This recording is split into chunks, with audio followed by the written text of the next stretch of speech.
of 2 Chronicles. Solomon, son of David, established himself firmly over his kingdom, for the Lord his God was with him and made him exceedingly great. Then Solomon spoke to all Israel, to the commanders of thousands and commanders of hundreds, to the judges and to all the leaders in Israel, the heads of families. And Solomon and the whole assembly went to the high place at Gibeon. For God's tent of meeting was there, which Moses, the Lord's servant, had made in the wilderness. Now David had brought up the ark of God from Kiriath-Jearim to the place he had prepared for it, because he had pitched a tent for it in Jerusalem. But the bronze altar that Bezalel, son of Uri, the son of Hur, had made was in Gibeon, in front of the tabernacle of the Lord. So Solomon and the assembly inquired of him there. Solomon went up to the bronze altar before the Lord in the tent of meeting and offered 1,000 burnt offerings on it. That night God appeared to Solomon and said to him, "Ask for whatever you want me to give you." Solomon answered God, "You have shown great kindness to David my father, and have made me king in his place. Now, Lord God, let your promise to my father David be confirmed. For you have made me king over a people who are as numerous as the dust of the earth. Give me wisdom and knowledge, that I may lead this people. For who is able to govern this great people of yours?"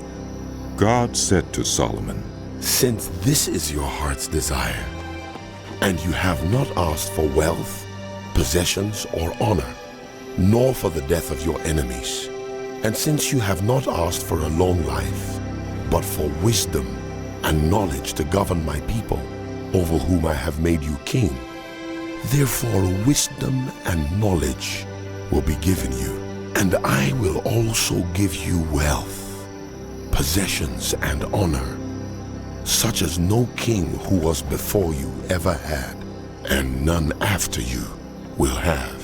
Then Solomon went to Jerusalem from the high place at Gibeon, from before the tent of meeting, and he reigned over Israel. Solomon accumulated chariots and horses. He had 1,400 chariots and 12,000 horses, which he kept in the chariot cities, and also with him in Jerusalem. The king made silver and gold as common in Jerusalem as stones, and cedar as plentiful as sycamore fig trees in the foothills. Solomon's horses were imported from Egypt and from Cuwe. The royal merchants purchased them from Cuwe at the current price. They imported a chariot from Egypt for 600 shekels of silver, and a horse for 150. They also exported them to all the kings of the Hittites and of the Arameans. Solomon gave orders to build a temple for the name of the Lord, and a royal palace for himself. He conscripted 70,000 men as carriers, and 80,000 as stone cutters in the hills, and 3,600 as supervisors over them. Solomon sent this message to Hiram, king of Tyre. "Send me cedar logs as you did for my father David, when you sent him cedar to build a palace to live in. Now I'm about to build a temple for the name of the Lord my God, and to dedicate it to him for burning fragrant incense before him, for setting out the consecrated bread regularly, and for making burnt offerings every morning and evening, and on the Sabbaths, at the new moons, and at the appointed festivals of the Lord our God. This is a lasting ordinance for Israel. The temple I'm going to build will be great, because our God is greater than all other gods. But who is able to build a temple for him, since the heavens, even the highest heavens, cannot contain him? Who then am I to build a temple for him, except as a place to burn sacrifices before him? Send me therefore a man skilled to work in gold and silver, bronze and iron, and in purple, crimson, and blue yarn, and experience in the art of engraving, to work in Judah and Jerusalem, with my skilled workers, whom my father David provided. Send me also cedar, juniper, and algum logs from Lebanon, for I know that your servants are skilled in cutting timber there. My men will work with yours to provide me with plenty of lumber, because the temple I build must be large and magnificent. I will give your servants, those who cut the timber, 20,000 cores of ground wheat, 20,000 cores of barley, 20,000 baths of wine, and 20,000 baths of olive oil. Hiram, king of Tyre, replied by letter to Solomon, Because the Lord loves his people, he has made you their king. And Hiram added, Praise be to the Lord, the God of Israel, who made heaven and earth. He has given King David a wise son, endowed with intelligence and discernment, who will build a temple for the Lord and a palace for himself. I am sending you Hiram Abai, a man of great skill, whose mother was from Dan and whose father was from Tyre. He is trained to work in gold and silver, bronze and iron, stone and wood, and with purple and blue and crimson yarn and fine linen. He is experienced in all kinds of engravings and can execute any design given to him. He will work with your skilled workers and with those of my lord David your father. Now let my lord send his servants the wheat and barley and the olive oil and wine he promised, and we will cut all the logs from Lebanon that you need and will float them as rafts by sea down to Joppa. You can then take them up to Jerusalem. Solomon took a census of all the foreigners residing in Israel after the census his father David had taken, and they were found to be 153,600. He assigned 70,000 of them to be carriers and 80,000 to be stone cutters in the hills, with 3,600 supervisors over them to keep the people working. Then Solomon began to build the temple of the Lord in Jerusalem on Mount Moriah, where the Lord had appeared to his father David. It was on the threshing floor of Araunah the Jebusite, the place provided by David. He began building on the second day of the second month in the 4th year of his reign. The foundation Solomon laid for building the temple of God was 60 cubits long and 20 cubits wide, using the cubit of the old standard. The portico at the front of the temple was 20 cubits long across the width of the building and 20 cubits high. He overlaid the inside with pure gold. He paneled the main hall with juniper and covered it with fine gold and decorated it with palm tree and chain designs. He adorned the temple with precious stones, and the gold he used was gold of Parvaim. He overlaid the ceiling beams, door frames, walls, and doors of the temple with gold, and he carved cherubim on the walls.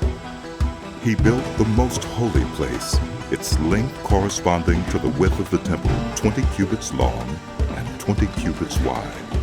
He overlaid the inside with 600 talents of fine gold. The gold nails weighed 50 shekels. He also overlaid the upper parts with gold. For the most holy place, he made a pair of sculptured cherubim and overlaid them with gold. The total wingspan of the cherubim was 20 cubits. One wing of the first cherub was 5 cubits long and touched the temple wall, while its other wing, also 5 cubits long, touched the wing of the other cherub. Similarly, one wing of the second cherub was 5 cubits long and touched the other temple wall, and its other wing, also 5 cubits long, touched the wing of the first cherub. The wings of these cherubim extended 20 cubits. They stood on their feet, facing the main hall. He made the curtain of blue, purple, and crimson yarn and fine linen, with cherubim worked into it. For the front of the temple he made 2 pillars, which totaled 35 cubits in length, each with a capital 5 cubits high. He made interwoven chains and put them on top of the pillars. He also made 100 pomegranates and attached them to the chains. He erected the pillars in front of the temple, one to the south and one to the north. The one to the south he named Jachin, and the one to the north, Boaz. He made a bronze altar 20 cubits long, 20 cubits wide, and 10 cubits high. He made the sea of cast metal, circular in shape, measuring 10 cubits from rim to rim and 5 cubits high. It took a line of 30 cubits to measure around it. Below the rim, figures of bulls encircled it, 10 to a cubit.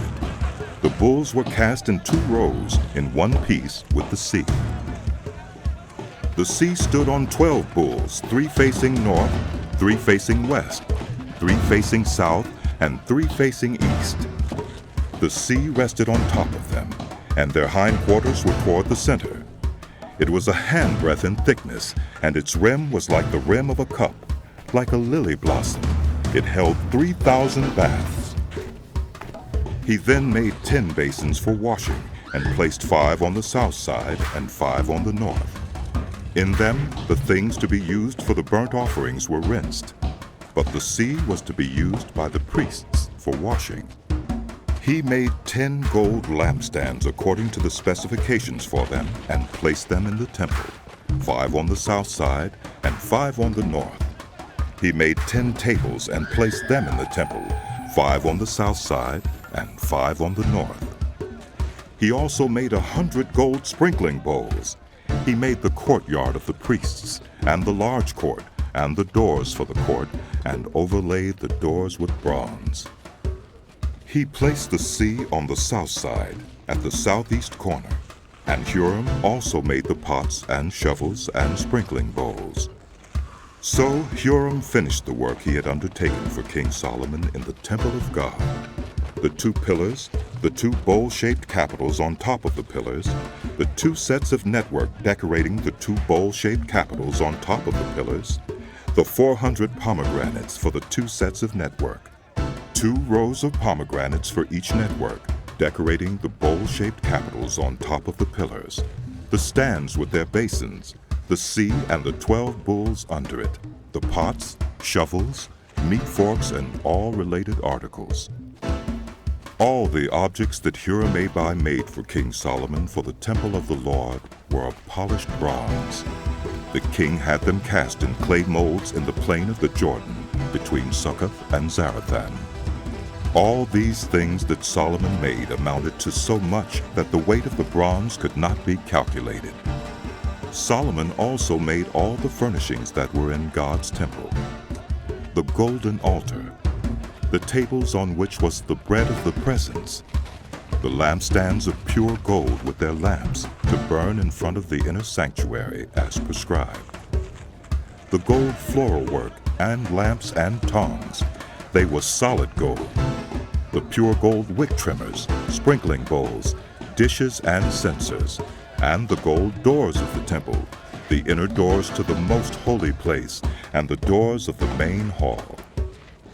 When all the work Solomon had done for the temple of the Lord was finished, he brought in the things his father David had dedicated, the silver and gold and all the furnishings, and he placed them in the treasuries of God's temple. Then Solomon summoned to Jerusalem the elders of Israel, all the heads of the tribes and the chiefs of the Israelite families, to bring up the ark of the Lord's covenant from Zion, the city of David. And all the Israelites came together to the king at the time of the festival in the 7th month. When all the elders of Israel had arrived, the Levites took up the ark, and they brought up the ark and the tent of meeting and all the sacred furnishings in it. The Levitical priest carried them out, and King Solomon and the entire assembly of Israel that had gathered about him were before the ark, sacrificing so many sheep and cattle that they could not be recorded or counted. The priests then brought the ark of the Lord's covenant to its place in the inner sanctuary of the temple, the most holy place, and put it beneath the wings of the cherubim.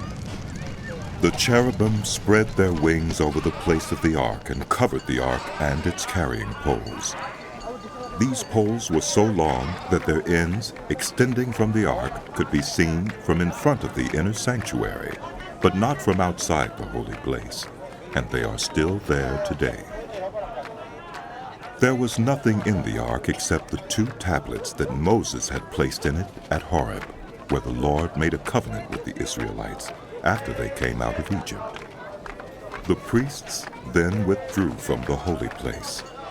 All the priests who were there had consecrated themselves, regardless of their divisions. All the Levites who were musicians, Asaph, Heman, Jeduthun, and their sons and relatives, stood on the east side of the altar, dressed in fine linen, and playing cymbals, harps, and lyres. They were accompanied by 120 priests, sounding trumpets. The trumpeters and musicians joined in unison to give praise and thanks to the Lord. Accompanied by trumpets, cymbals, and other instruments, the singers raised their voices in praise to the Lord and sang. He is good. His love endures forever. Then the temple of the Lord was filled with the cloud, and the priests could not perform their service because of the cloud, for the glory of the Lord filled the temple of God. Then Solomon said, The Lord has said that he would dwell in a dark cloud. I have built a magnificent temple for you, a place for you to dwell forever. While May the the whole blessings of assembly of Almighty God Israel be was upon standing you. there, the king Now turned around and and forever. blessed them. Then he said, Praise be to the Lord, the God of Israel, who with his hands has fulfilled what he promised with his mouth to my father David. For he said, Since the day I brought my people out of Egypt, I have not chosen a city in any tribe of Israel to have a temple built so that my name might be there, nor have I chosen anyone to be ruler over my people Israel. But now I have chosen Jerusalem for my name to be there, and I have chosen David to rule my people Israel. My father David had it in his heart to build a temple for the name of the Lord, the God of Israel. But the Lord said to my father David, You did well to have it in your heart to build the temple for my name. Nevertheless, you are not the one to build the temple, but your son, who is your own flesh and blood. He is the one who will build the temple for my name. The Lord has kept the promise he made. I have succeeded David my father, and now I sit on the throne of Israel, just as the Lord promised. And I have built the temple for the name of the Lord, the God of Israel. There I have placed the ark, in which is the covenant of the Lord that he made with the people of Israel. Then Solomon stood before the altar of the Lord in front of the whole assembly of Israel and spread out his hands. Now he had made a bronze platform, 5 cubits long, 5 cubits wide, and 3 cubits high, and had placed it in the center of the outer court. He stood on the platform and then knelt down before the whole assembly of Israel and spread out his hands toward heaven. He said, Lord, the God of Israel, there is no God like you in heaven or on earth. You who keep your covenant of love with your servants, who continue wholeheartedly in your way. You have kept your promise to your servant David my father. With your mouth you have promised, and with your hand you have fulfilled it, as it is today. Now, Lord, the God of Israel, keep for your servant David my father the promises you made to him when you said, You shall never fail to have a successor to sit before me on the throne of Israel. If only your descendants are careful in all they do to walk before me according to my law, as you have done. And now, Lord, the God of Israel, let your word that you promised your servant David come true. But will God really dwell on earth with human beings? The heavens, even the highest heavens, cannot contain you. How much less this temple I have built? Yet, Lord my God, give attention to your servant's prayer and his plea for mercy. Hear the cry and the prayer that your servant is praying in your presence. May your eyes be open toward this temple day and night, this place of which you said you would put your name there. May you hear the prayer your servant prays toward this place. Hear the supplications of your servant and of your people Israel when they pray toward this place. Hear from heaven, your dwelling place. And when you hear, forgive. When anyone wrongs their neighbor and is required to take an oath, and they come and swear the oath before your altar in this temple, then hear from heaven and act. Judge between your servants, condemning the guilty and bringing down on their heads what they have done, and vindicating the innocent by treating them in accordance with their innocence. When your people Israel have been defeated by an enemy because they have sinned against you, and when they turn back and give praise to your name, praying and making supplication before you in this temple, then hear from heaven and forgive the sin of your people Israel, and bring them back to the land you gave to them and their ancestors. When the heavens are shut up, and there is no rain because your people have sinned against you, and when they pray toward this place and give praise to your name, and turn from their sin because you have afflicted them, then hear from heaven and forgive the sin of your servants, your people Israel. Teach them the right way to live, and send rain on the land you gave your people for an inheritance. When famine or plague comes to the land, or blight or mildew, locusts or grasshoppers, or when enemies besiege them in any of their cities, whatever disaster or disease may come, and when a prayer or plea is made by anyone among your people Israel, being aware of their afflictions and pains, and spreading out their hands toward this temple, then hear from heaven, your dwelling place. Forgive and deal with everyone according to all they do, since you know their hearts. For you alone know the human heart, so that they will fear you and walk in obedience to you all the time they live in the land you gave our ancestors. As for foreigners who do not belong to your people Israel, but have come from a distant land, because of your great name and your mighty hand and your outstretched arm, when they come and pray toward this temple, then hear from heaven, your dwelling place. Do whatever the foreigner asks of you, so that all the peoples of the earth may know your name and fear you, as do your own people Israel, and may know that this house I have built bears your name. When your people go to war against their enemies, wherever you send them, and when they pray to you toward this city you have chosen and the temple I have built for your name, then hear from heaven their prayer and their plea, and uphold their cause.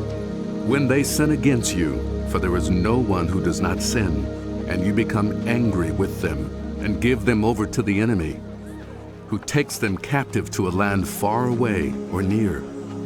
And if they have a change of heart in the land where they are held captive, and repent and plead with you in the land of their captivity, and say, "We have sinned, we have done wrong and acted wickedly," and if they turn back to you with all their heart and soul in the land of their captivity where they were taken, and pray toward the land you gave their ancestors, toward the city you have chosen, and toward the temple I have built for your name, then from heaven, your dwelling place, hear their prayer and their pleas, and uphold their cause, and forgive your people who have sinned against you. Now, my God, may your eyes be open and your ears attentive to the prayers offered in this place. Now arise, Lord God, and come to your resting place, you and the ark of your might. May your priests, Lord God, be clothed with salvation. May your faithful people rejoice in your goodness. Lord God, do not reject your anointed one. Remember the great love promised to David. When Solomon finished praying, fire came down from heaven and consumed the burnt offering and the sacrifices, and the glory of the Lord filled the temple. The priest could not enter the temple of the Lord because the glory of the Lord filled it. When all the Israelites saw the fire coming down and the glory of the Lord above the temple, they knelt on the pavement with their faces to the ground, and they worshipped and gave thanks to the Lord, saying, He is good. His love endures forever. Then the king and all the people offered sacrifices before the Lord. And King Solomon offered a sacrifice of 22,000 head of cattle and 120,000 sheep and goats. So the king and all the people dedicated the temple of God. The priests took their positions, as did the Levites, with the Lord's musical instruments, which King David had made for praising the Lord, and which were used when he gave thanks, saying, His love endures forever. Opposite the Levites, the priests blew their trumpets, and all the Israelites were standing. Solomon consecrated the middle part of the courtyard in front of the temple of the Lord, and there he offered burnt offerings and the fat of the fellowship offerings, because the bronze altar he had made could not hold the burnt offerings, the grain offerings, and the fat portions. So Solomon observed the festival at that time for 7 days, and all Israel with him. A vast assembly, people from Lebo-Hamath to the Wadi of Egypt. On the 8th day they held an assembly, for they had celebrated the dedication of the altar for 7 days, and the festival for 7 days more. On the 23rd day of the 7th month, he sent the people to their homes, joyful and glad in heart for the good things the Lord had done for David and Solomon, and for his people Israel.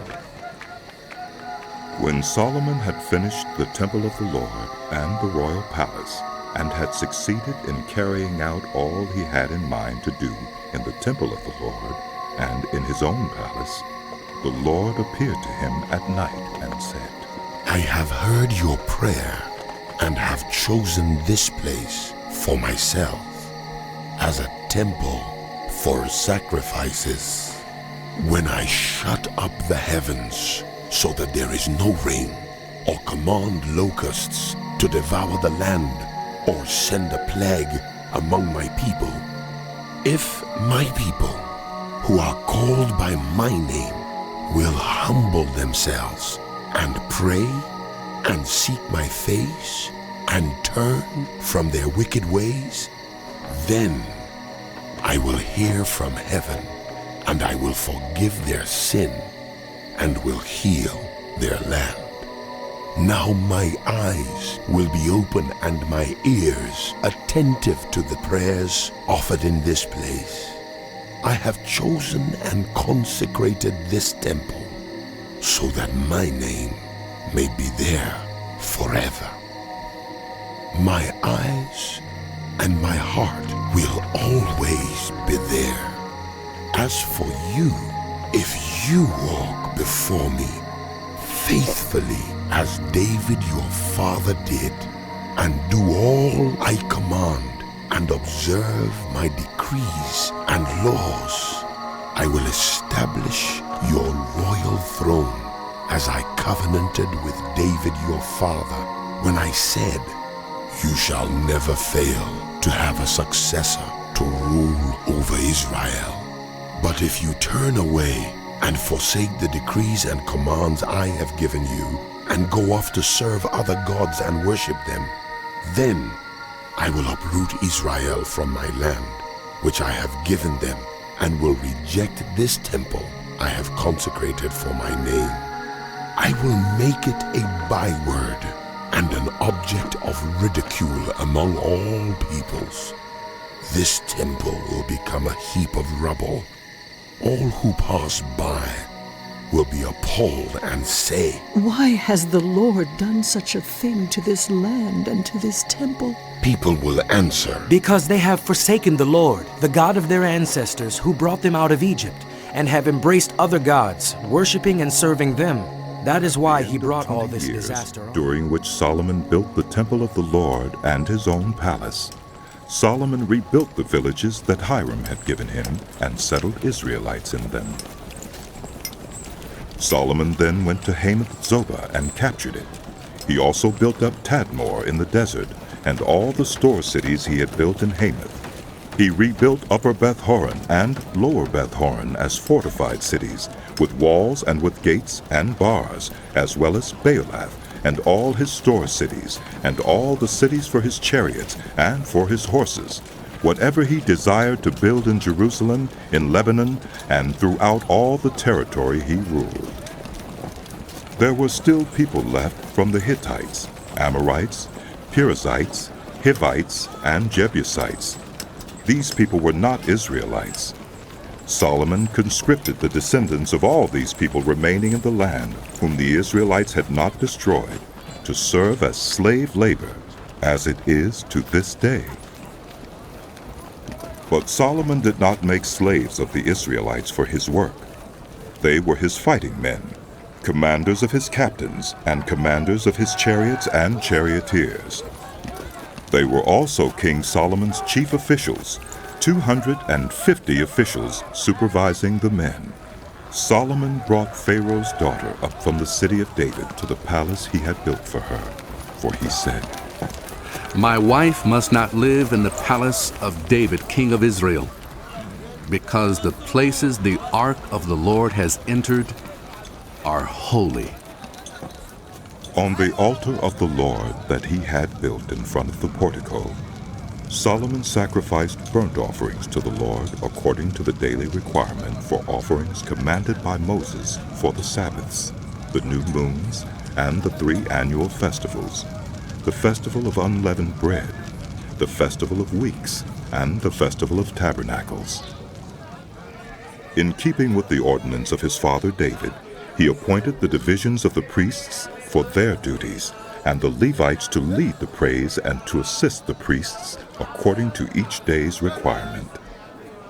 He also appointed the gatekeepers by divisions for the various gates, because this was what David, the man of God, had ordered. They did not deviate from the king's commands to the priests or to the Levites in any matter, including that of the treasuries. All Solomon's work was carried out from the day the foundation of the temple of the Lord was laid until its completion. So the temple of the Lord was finished. Then Solomon went to Ezion-Geber and Elath on the coast of Edom, and Hiram sent him ships commanded by his own officers, sailors who knew the sea. These, with Solomon's servants, sailed to Ophir and brought back 450 talents of gold, which they delivered to King Solomon. When the Queen of Sheba heard of Solomon's fame, she came to Jerusalem to test him with hard questions. Arriving with a very great caravan, with camels carrying spices, large quantities of gold, and precious stones, she came to Solomon and talked with him about all she had on her mind. Solomon answered all her questions. Nothing was too hard for him to explain to her.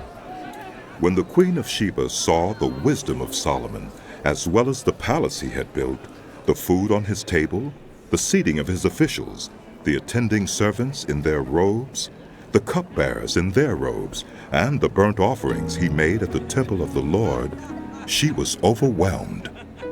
She said to the king, The report I heard in my own country about your achievements and your wisdom is true. But I did not believe what they said until I came and saw with my own eyes. Indeed, not even half the greatness of your wisdom was told me. You have far exceeded the report I heard. How happy your people must be. How happy your officials who continually stand before you and hear your wisdom. Praise be to the Lord your God, who has delighted in you and placed you on his throne as king to rule for the Lord your God. Because of the love of your God for Israel and his desire to uphold them forever, he has made you king over them, to maintain justice and righteousness. Then she gave the king 120 talents of gold, large quantities of spices and precious stones. There had never been such spices as those the Queen of Sheba gave to King Solomon. The servants of Hiram and the servants of Solomon brought gold from Ophir. They also brought algum wood and precious stones. The king used the algum wood to make steps for the temple of the Lord and for the royal palace, and to make harps and lyres for the musicians. Nothing like them had ever been seen in Judah. King Solomon gave the Queen of Sheba all she desired and asked for. He gave her more than she had brought to him. Then she left and returned with her retinue to her own country. The weight of the gold that Solomon received yearly was 666 talents, not including the revenues brought in by merchants and traders. Also, all the kings of Arabia and the governors of the territories brought gold and silver to Solomon. King Solomon made 200 large shields of hammered gold. 600 shekels of hammered gold went into each shield. He also made 300 small shields of hammered gold, with 300 shekels of gold in each shield. The king put them in the palace of the forest of Lebanon. Then the king made a great throne inlaid with ivory and overlaid with pure gold. The throne had 6 steps, and a footstool of gold was attached to it. On both sides of the seat were armrests, with a lion standing beside each of them. 12 lions stood on the 6 steps, one at either end of each step. Nothing like it had ever been made for any other kingdom. All King Solomon's goblets were gold, and all the household articles in the palace of the forest of Lebanon were pure gold. Nothing was made of silver, because silver was considered of little value in Solomon's day. The king had a fleet of trading ships manned by Hiram's servants. Once every 3 years it returned, carrying gold, silver, and ivory, and apes and baboons. King Solomon was greater in riches and wisdom than all the other kings of the earth. All the kings of the earth sought audience with Solomon to hear the wisdom God had put in his heart. Year after year, everyone who came brought a gift, articles of silver and gold and robes, weapons and spices, and horses and mules. Solomon had 4,000 stalls for horses and chariots, and 12,000 horses, which he kept in the chariot cities, and also with him in Jerusalem. He ruled over all the kings from the Euphrates River to the land of the Philistines, as far as the border of Egypt. The king made silver as common in Jerusalem as stones, and cedar as plentiful as sycamore fig trees in the foothills. Solomon's horses were imported from Egypt and from all other countries. As for the other events of Solomon's reign, from beginning to end, are they not written in the records of Nathan the prophet, in the prophecy of Ahijah the Shilonite, and in the visions of Iddo the seer concerning Jeroboam, son of Nebat? Solomon reigned in Jerusalem over all Israel 40 years. Then he rested with his ancestors and was buried in the city of David, his father. And Rehoboam, his son, succeeded him as king. Went to Shechem, for all Israel had gone there to make him king. When Jeroboam, son of Nebat, heard this, he was in Egypt, where he had fled from King Solomon. He returned from Egypt. So they sent for Jeroboam, and he and all Israel went to Rehoboam and said to him, Your father put a heavy yoke on us, but now lighten the harsh labor and the heavy yoke he put on us, and we will serve you. Rehoboam answered, Come back to me in 3 days. So the people went away. Then King Rehoboam consulted the elders who had served his father Solomon during his lifetime. How would you advise me to answer these people? He asked. They replied, If you will be kind to these people and please them and give them a favorable answer, they will always be your servants. But Rehoboam rejected the advice the elders gave him and consulted the young men who had grown up with him and were serving him. He asked them, "What is your advice? How should we answer these people who say to me, 'Lighten the yoke your father put on us'?" The young men who had grown up with him replied, "The people have said to you, 'Your father put a heavy yoke on us, but make our yoke lighter.' Now tell them, 'My little finger is thicker than my father's waist. My father laid on you a heavy yoke. I will make it even heavier. My father scourged you with whips. I will scourge you with scorpions.'" 3 days later, Jeroboam and all the people returned to Rehoboam as the king had said, "Come back to me in 3 days." The king answered them harshly, rejecting the advice of the elders. He followed the advice of the young men and said, "My father made your yoke heavy. I will make it even heavier. My father scourged you with whips. I will scourge you with scorpions." So the king did not listen to the people, for this turn of events was from God, to fulfill the word the Lord had spoken to Jeroboam, son of Nebat, through Ahijah the Shilonite. When all Israel saw that the king refused to listen to them, they answered the king, "What share do we have in David? What part in Jesse's son? To your tents, Israel. Look after your own house, David." So all the Israelites went home. But as for the Israelites who were living in the towns of Judah, Rehoboam still ruled over them. King Rehoboam sent out Adoniram, who was in charge of forced labor, but the Israelites stoned him to death. King Rehoboam, however, managed to get into his chariot and escape to Jerusalem. So Israel has been in rebellion against the house of David. Arrived in Jerusalem, he mustered the house of Judah and Benjamin, 180,000 able young men, to make war against Israel and to regain the kingdom for Rehoboam. But this word of the Lord came to Shemaiah, the man of God. "Say to Rehoboam, son of Solomon, king of Judah, and to all Israel in Judah and Benjamin, this is what the Lord says. Do not go up to fight against your fellow Israelites. Go home, every one of you, for this is my doing." So they obeyed the words of the Lord and turned back from marching against Jeroboam.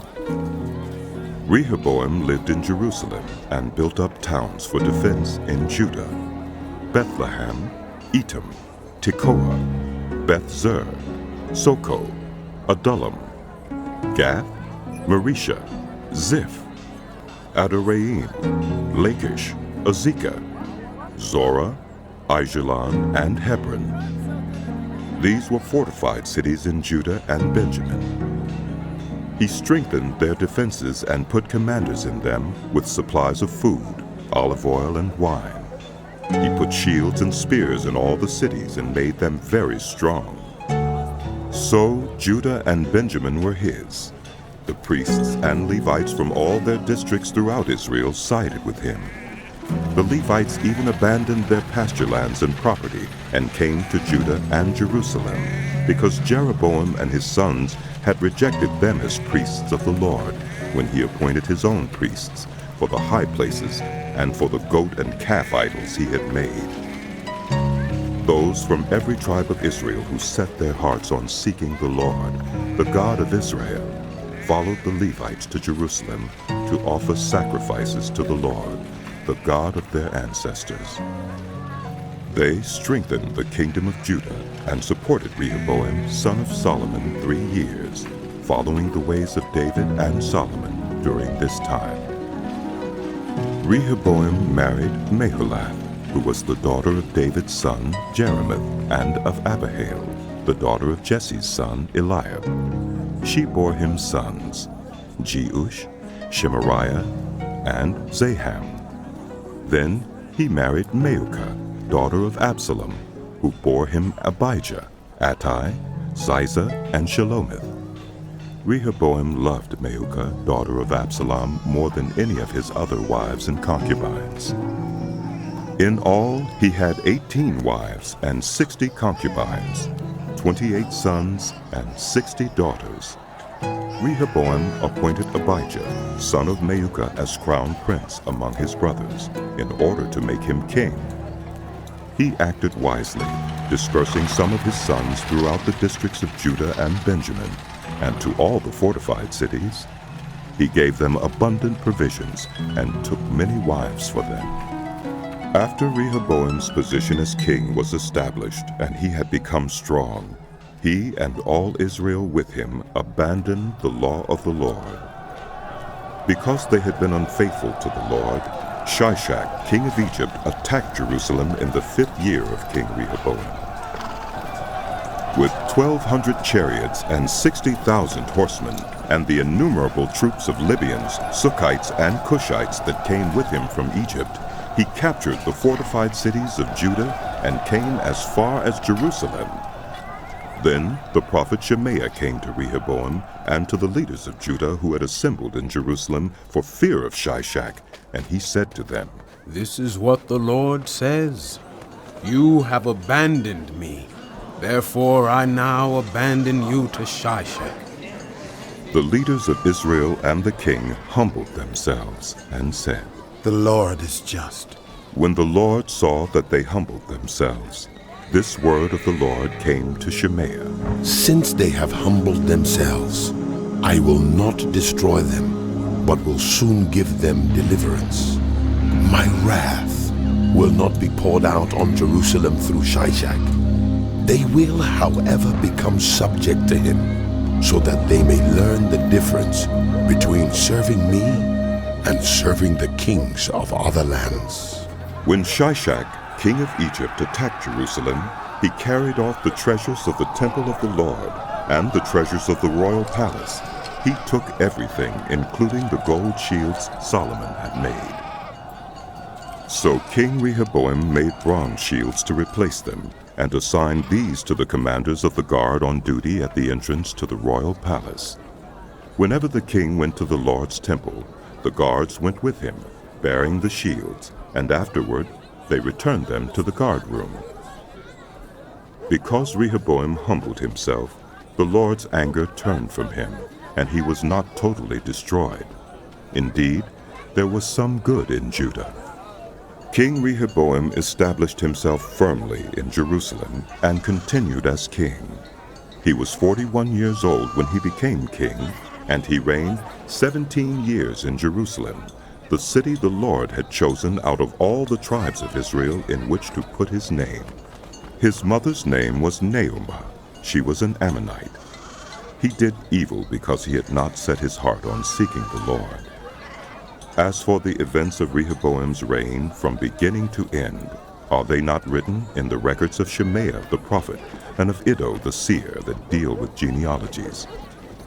There was continual warfare between Rehoboam and Jeroboam.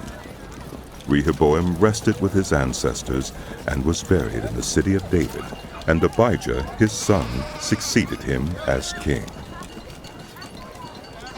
In the 18th year of the reign of Jeroboam, Abijah became king of Judah, and he reigned in Jerusalem 3 years. His mother's name was Maacah, a daughter of Uriel of Gibeah. There was war between Abijah and Jeroboam. Abijah went into battle with an army of 400,000 able fighting men, and Jeroboam drew up a battle line against him with 800,000 able troops. Abijah stood on Mount Zemaraim in the hill country of Ephraim and said, "Jeroboam and all Israel, listen to me. Don't you know that the Lord, the God of Israel, has given the kingship of Israel to David and his descendants forever by a covenant of salt? Yet Jeroboam, son of Nebat, an official of Solomon, son of David, rebelled against his master. Some worthless scoundrels gathered around him and opposed Rehoboam, son of Solomon, when he was young and indecisive and not strong enough to resist them. And now you plan to resist the kingdom of the Lord, which is in the hands of David's descendants. You are indeed a vast army and have with you the golden calf that Jeroboam made to be your gods. But didn't you drive out the priests of the Lord, the sons of Aaron and the Levites, and make priests of your own as the peoples of other lands do? Whoever comes to consecrate himself with a young bull and 7 rams may become a priest of what are not gods. As for us, the Lord is our God, and we have not forsaken him. The priests who serve the Lord are sons of Aaron, and the Levites assist them.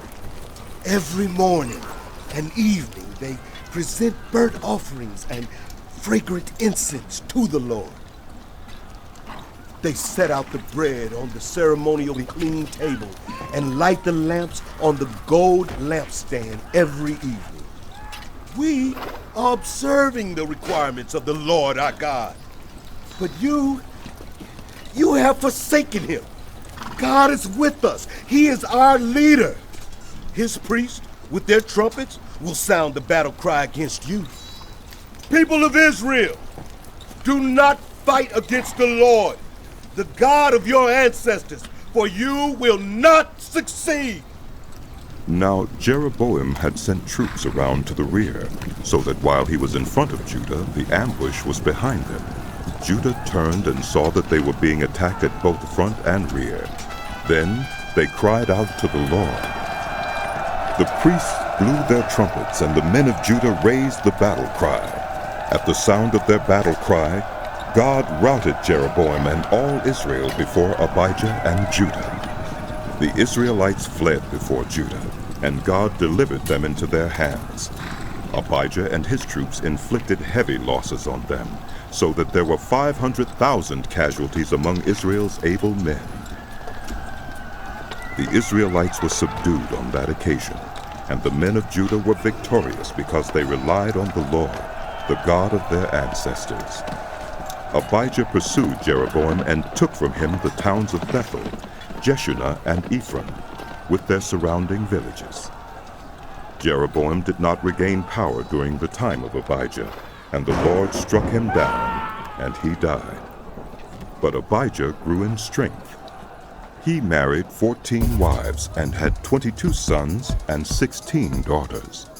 The other events of Abijah's reign, what he did and what he said, are written in the annotations of the prophet Iddo.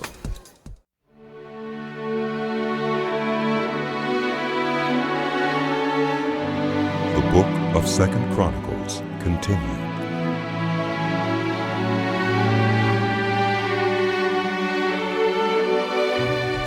And Abijah rested with his ancestors and was buried in the city of David. Asa his son succeeded him as king, and in his days the country was at peace for 10 years. Asa did what was good and right in the eyes of the Lord his God. He removed the foreign altars and the high places, smashed the sacred stones, and cut down the Asherah poles. He commanded Judah to seek the Lord, the God of their ancestors, and to obey his laws and commands. He removed the high places and incense altars in every town in Judah, and the kingdom was at peace under him. He built up the fortified cities of Judah, since the land was at peace. No one was at war with him during those years, for the Lord gave him rest. Let us build up these towns, he said to Judah, and put walls around them with towers, gates, and bars. The land is still ours, because we have sought the Lord our God. We sought him, and he has given us rest on every side. So they built and prospered. Asa had an army of 300,000 men from Judah, equipped with large shields and with spears, and 280,000 from Benjamin, armed with small shields and with bows. All these were brave fighting men. Zerah the Cushite marched out against them with an army of thousands upon thousands, and 300 chariots, and came as far as Mareshah. Asa went out to meet him, and they took up battle positions in the valley of Zephathah near Mareshah. Then Asa called to the Lord his God and said, Lord, There is no one like you to help the powerless against the mighty. Help us, Lord our God, for we rely on you, and in your name we have come against this vast army. Lord, you are our God. Do not let mere mortals prevail against you. The Lord struck down the Cushites before Asa and Judah. The Cushites fled, and Asa and his army pursued them as far as Gerar. Such a great number of Cushites fell that they could not recover. They were crushed before the Lord and his forces. The men of Judah carried off a large amount of plunder. They destroyed all the villages around Gerar, for the terror of the Lord had fallen on them. They plundered all these villages, since there was much booty there. They also attacked the camps of the herders and carried off droves of sheep and goats and camels. Then they returned to Jerusalem. The Spirit of God came on Azariah, son of Oded. He went out to meet Asa and said to him, Listen to me, Asa, and all Judah and Benjamin. The Lord is with you when you are with him. If you seek him, he will be found by you. But if you forsake him, he will forsake you. For a long time, Israel was without the true God, without a priest to teach and without the law. But in their distress, they turned to the Lord, the God of Israel, and sought him. And he was found by them. In those days, it was not safe to travel about. For all the inhabitants of the lands were in great turmoil. One nation was being crushed by another, and one city by another, because God was troubling them with every kind of distress. But as for you, be strong and do not give up, for your work will be rewarded. When Asa heard these words and the prophecy of Azariah, son of Oded, the prophet, he took courage. He removed the detestable idols from the whole land of Judah and Benjamin, and from the towns he had captured in the hills of Ephraim. He repaired the altar of the Lord that was in front of the portico of the Lord's temple. Then he assembled all Judah and Benjamin, and the people from Ephraim, Manasseh, and Simeon who had settled among them. For large numbers had come over to him from Israel, when they saw that the Lord his God was with him. They assembled at Jerusalem in the 3rd month of the 15th year of Asa's reign. At that time they sacrificed to the Lord 700 head of cattle and 7,000 sheep and goats from the plunder they had brought back. They entered into a covenant to seek the Lord, the God of their ancestors, with all their heart and soul. All who would not seek the Lord, the God of Israel, were to be put to death, whether small or great, man or woman. They took an oath to the Lord with loud acclamation, with shouting and with trumpets and horns. All Judah rejoiced about the oath because they had sworn it wholeheartedly. They sought God eagerly, and he was found by them. So the Lord gave them rest on every side. King Asa also deposed his grandmother Maacah from her position as queen mother, because she had made a repulsive image for the worship of Asherah. Asa cut it down, broke it up, and burned it in the Kidron Valley. Although he did not remove the high places from Israel, Asa's heart was fully committed to the Lord all his life. He brought into the temple of God the silver and gold, and the articles that he and his father had dedicated. There was no more war until the 35th year of Asa's reign. In the 36th year of Asa's reign, Baasha, king of Israel, went up against Judah and fortified Ramah to prevent anyone from leaving or entering the territory of Asa, king of Judah. Asa then took the silver and gold out of the treasuries of the Lord's temple and of his own palace, and sent it to Ben-Hadad, king of Aram, who was ruling in Damascus. Let there be a treaty between me and you, he said, as there was between my father and your father. See, I am sending you silver and gold. Now break your treaty with Baasha, king of Israel, so he will withdraw from me. Ben-Hadad agreed with King Asa and sent the commanders of his forces against the towns of Israel. They conquered Ijon, Dan, Abel-Maim, and all the store cities of Naphtali. When Baasha heard this, he stopped building Ramah and abandoned his work. Then King Asa brought all the men of Judah, and they carried away from Ramah the stones and timber Baasha had been using. With them he built up Geba and Mizpah.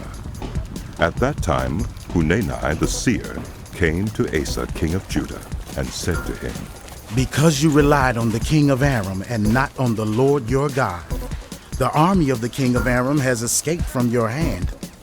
Were not the Cushites and Libyans a mighty army with great numbers of chariots and horsemen? Yet when you relied on the Lord, he delivered them into your hand. For the eyes of the Lord range throughout the earth to strengthen those whose hearts are fully committed to him. You have done a foolish thing, and from now on you will be at war." Asa was angry with the seer because of this. He was so enraged that he put him in prison. At the same time, Asa brutally oppressed some of the people. The events of Asa's reign from beginning to end are written in the book of the kings of Judah and Israel. In the 39th year of his reign, Asa was afflicted with a disease in his feet. Though his disease was severe, even in his illness he did not seek help from the Lord, but only from the physicians.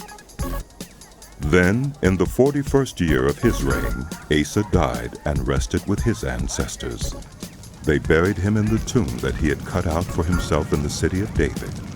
They laid him on a bier covered with spices and various blended perfumes, and they made a huge fire in his honor.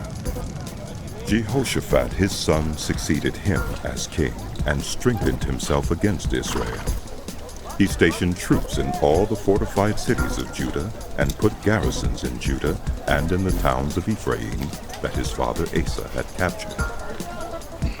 The Lord was with Jehoshaphat because he followed the ways of his father David before him. He did not consult the Baals, but sought the God of his father and followed his commands rather than the practices of Israel. The Lord established the kingdom under his control, and all Judah brought gifts to Jehoshaphat, so that he had great wealth and honor. His heart was devoted to the ways of the Lord. Furthermore, he removed the high places and the Asherah poles from Judah. In the 3rd year of his reign, he sent his officials Ben-Hail, Obadiah, Zechariah, Nethanel, and Micaiah to teach in the towns of Judah.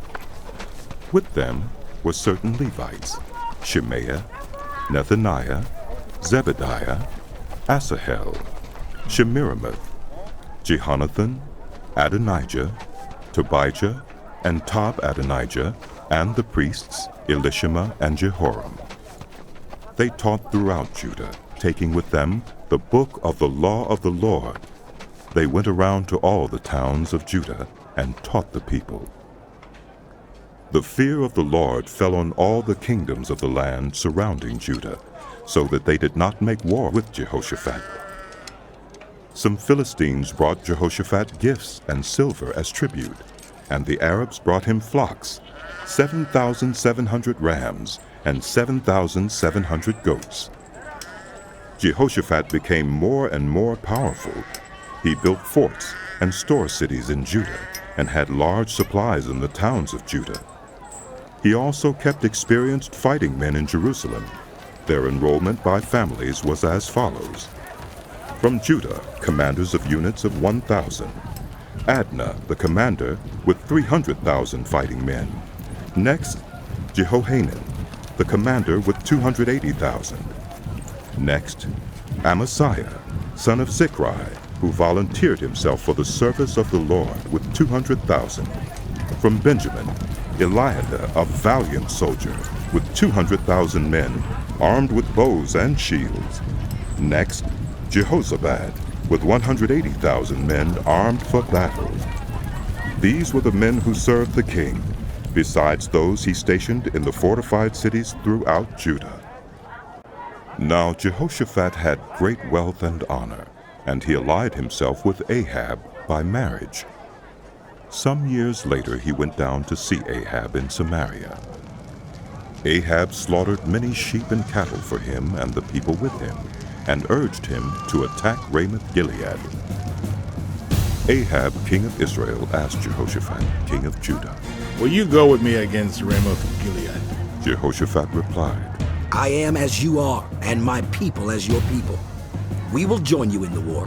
But Jehoshaphat also said to the king of Israel, "First, seek the counsel of the Lord." So the king of Israel brought together the prophets, 400 men, and asked them, "Shall we go to war against Ramoth-Gilead, or shall I not?" "Go," they answered, "for God will give it into the king's hand." But Jehoshaphat asked, "Is there no longer a prophet of the Lord here whom we can inquire of?"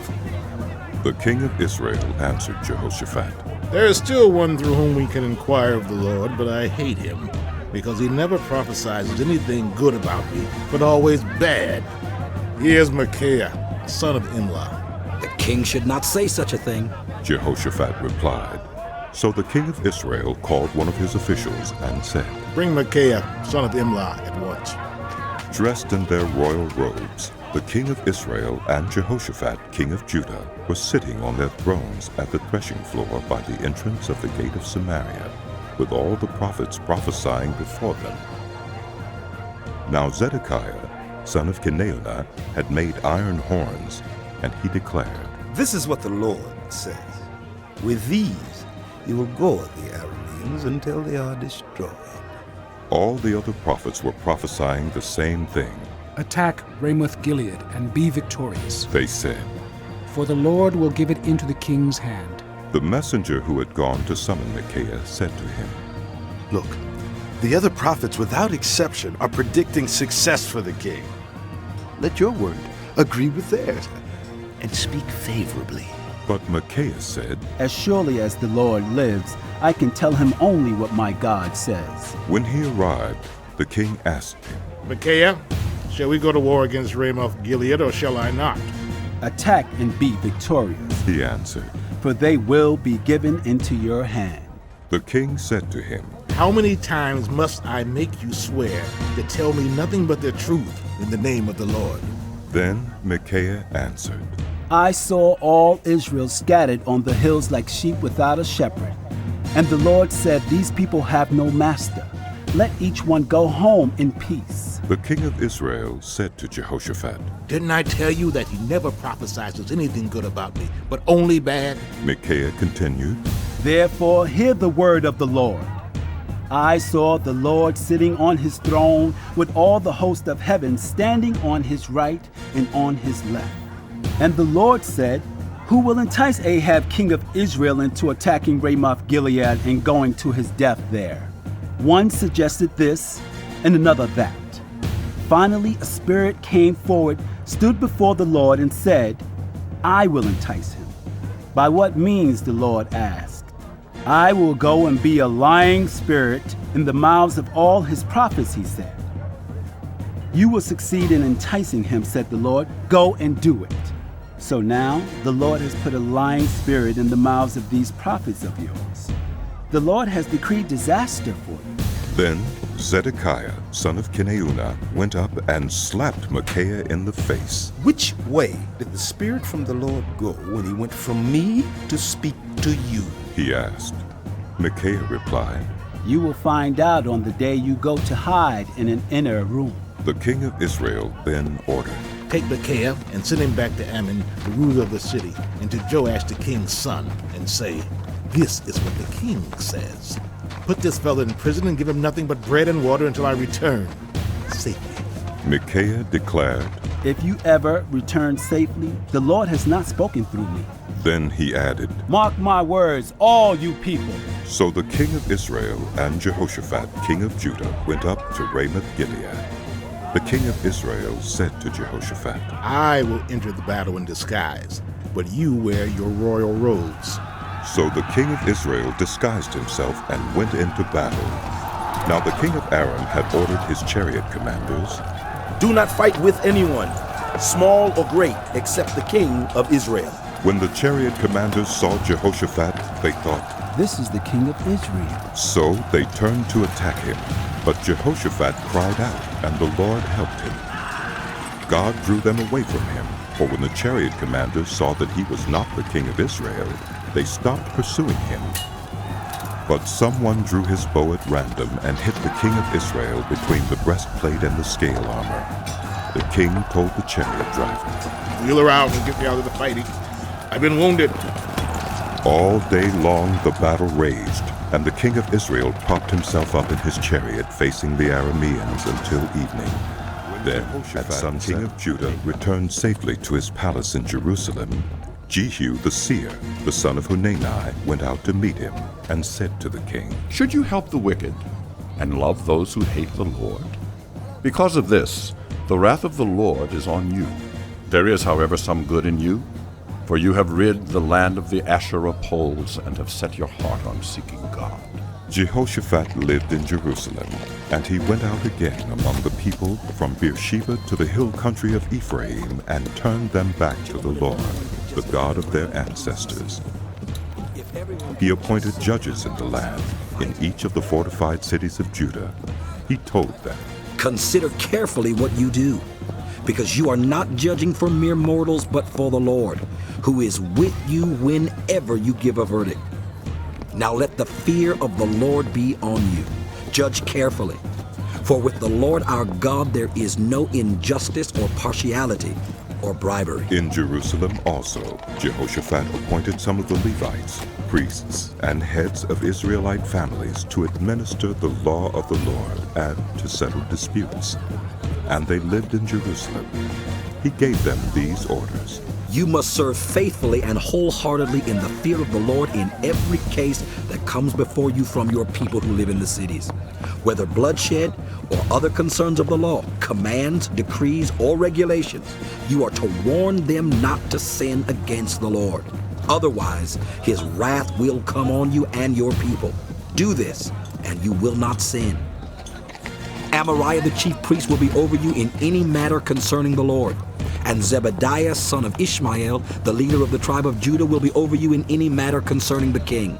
And the Levites will serve as officials before you. Act with courage, and may the Lord be with the those. Moabites and Ammonites, with some of the Meunites, came to make war on Jehoshaphat. Some people came and told Jehoshaphat, "A vast army is coming against you from Edom, from the other side of the Dead Sea. It is already in Hazazon Tamar." That is, in Gedi. Alarmed, Jehoshaphat resolved to inquire of the Lord, and he proclaimed a fast for all Judah. The people of Judah came together to seek help from the Lord. Indeed, they came from every town in Judah to seek him. Then Jehoshaphat stood up in the assembly of Judah and Jerusalem at the temple of the Lord in the front of the new courtyard and said, "Lord, God of our ancestors, are you not the God who is in heaven? You rule over all the kingdoms of the nations. Power and might are in your hand, and no one can withstand you. Our God, did you not drive out the inhabitants of this land before your people Israel and give it forever to the descendants of Abraham, your friend? They have lived in it and have built in it a sanctuary for your name, saying, if calamity comes upon us, whether the sword of judgment or plague or famine, we will stand in your presence before this temple that bears your name and will cry out to you in our distress. And you will hear us and save us. But now here are men from Ammon, Moab, and Mount Seir, whose territory you would not allow Israel to invade when they came from Egypt. So they turned away from them and did not destroy them. See how they are repaying us by coming to drive us out of the possession you gave us as an inheritance. Our God, will you not judge them? For we have no power to face this vast army that is attacking us. We do not know what to do, but our eyes are on you." All the men of Judah, with their wives and children and little ones, stood there before the Lord. Then the Spirit of the Lord came on Jehaziel, son of Zechariah, the son of Benaiah, the son of Jeiel, the son of Mattaniah, a Levite and descendant of Asaph, as he stood in the assembly. He said, Listen, King Jehoshaphat, and all who live in Judah and Jerusalem. This is what the Lord says to you. Do not be afraid or discouraged because of this vast army. For the battle is not yours, but God's. Tomorrow, march down against them. They will be climbing up by the pass of Ziz, and you will find them at the end of the gorge in the desert of Jeruel. You will not have to fight this battle. Take up your positions, stand firm, and see the deliverance the Lord will give you, Judah and Jerusalem. Do not be afraid. Do not be discouraged. Go out to face them tomorrow, and the Lord will be with you. Jehoshaphat bowed down with his face to the ground, and all the people of Judah and Jerusalem fell down in worship before the Lord. Then some Levites from the Kohathites and Korahites stood up and praised the Lord, the God of Israel, with a very loud voice. Early in the morning they left for the desert of Tekoa. As they set out, Jehoshaphat stood and said, Listen to me, Judah and people of Jerusalem. Have faith in the Lord your God, and you will be upheld. Have faith in his prophets, and you will be successful. After consulting the people, Jehoshaphat appointed men to sing to the Lord and to praise him for the splendor of his holiness as they went out at the head of the army, saying, Give thanks to the Lord, for his love endures forever. As they began to sing and praise, the Lord set ambushes against the men of Ammon and Moab and Mount Seir, who were invading Judah, and they were defeated. The Ammonites and Moabites rose up against the men from Mount Seir to destroy and annihilate them. After they finished slaughtering the men from Seir, they helped to destroy one another. When the men of Judah came to the place that overlooks the desert and looked toward the vast army, they saw only dead bodies lying on the ground. No one had escaped. So Jehoshaphat and his men went to carry off their plunder, and they found among them a great amount of equipment and clothing, and also articles of value, more than they could take away. There was so much plunder that it took 3 days to collect it. On the 4th day, they assembled in the valley of Berakah, where they praised the Lord.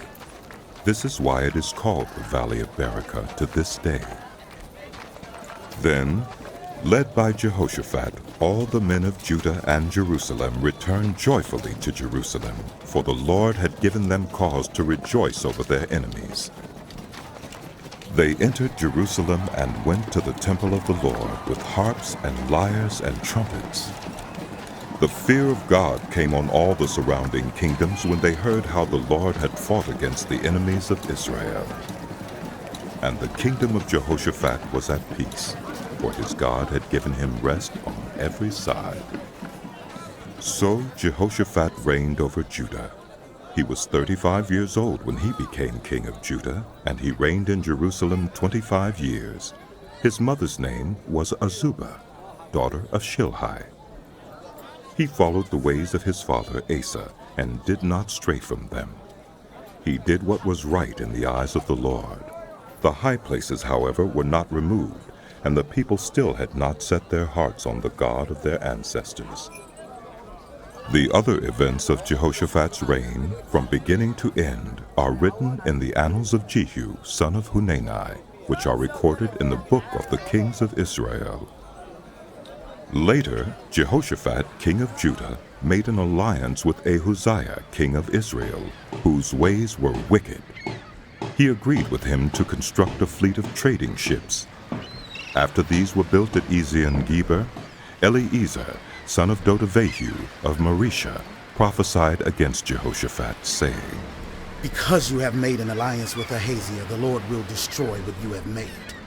The ships were wrecked and were not able to set sail. Jehoshaphat rested with his ancestors and was buried with them in the city of David, and Jehoram, his son, succeeded him as king.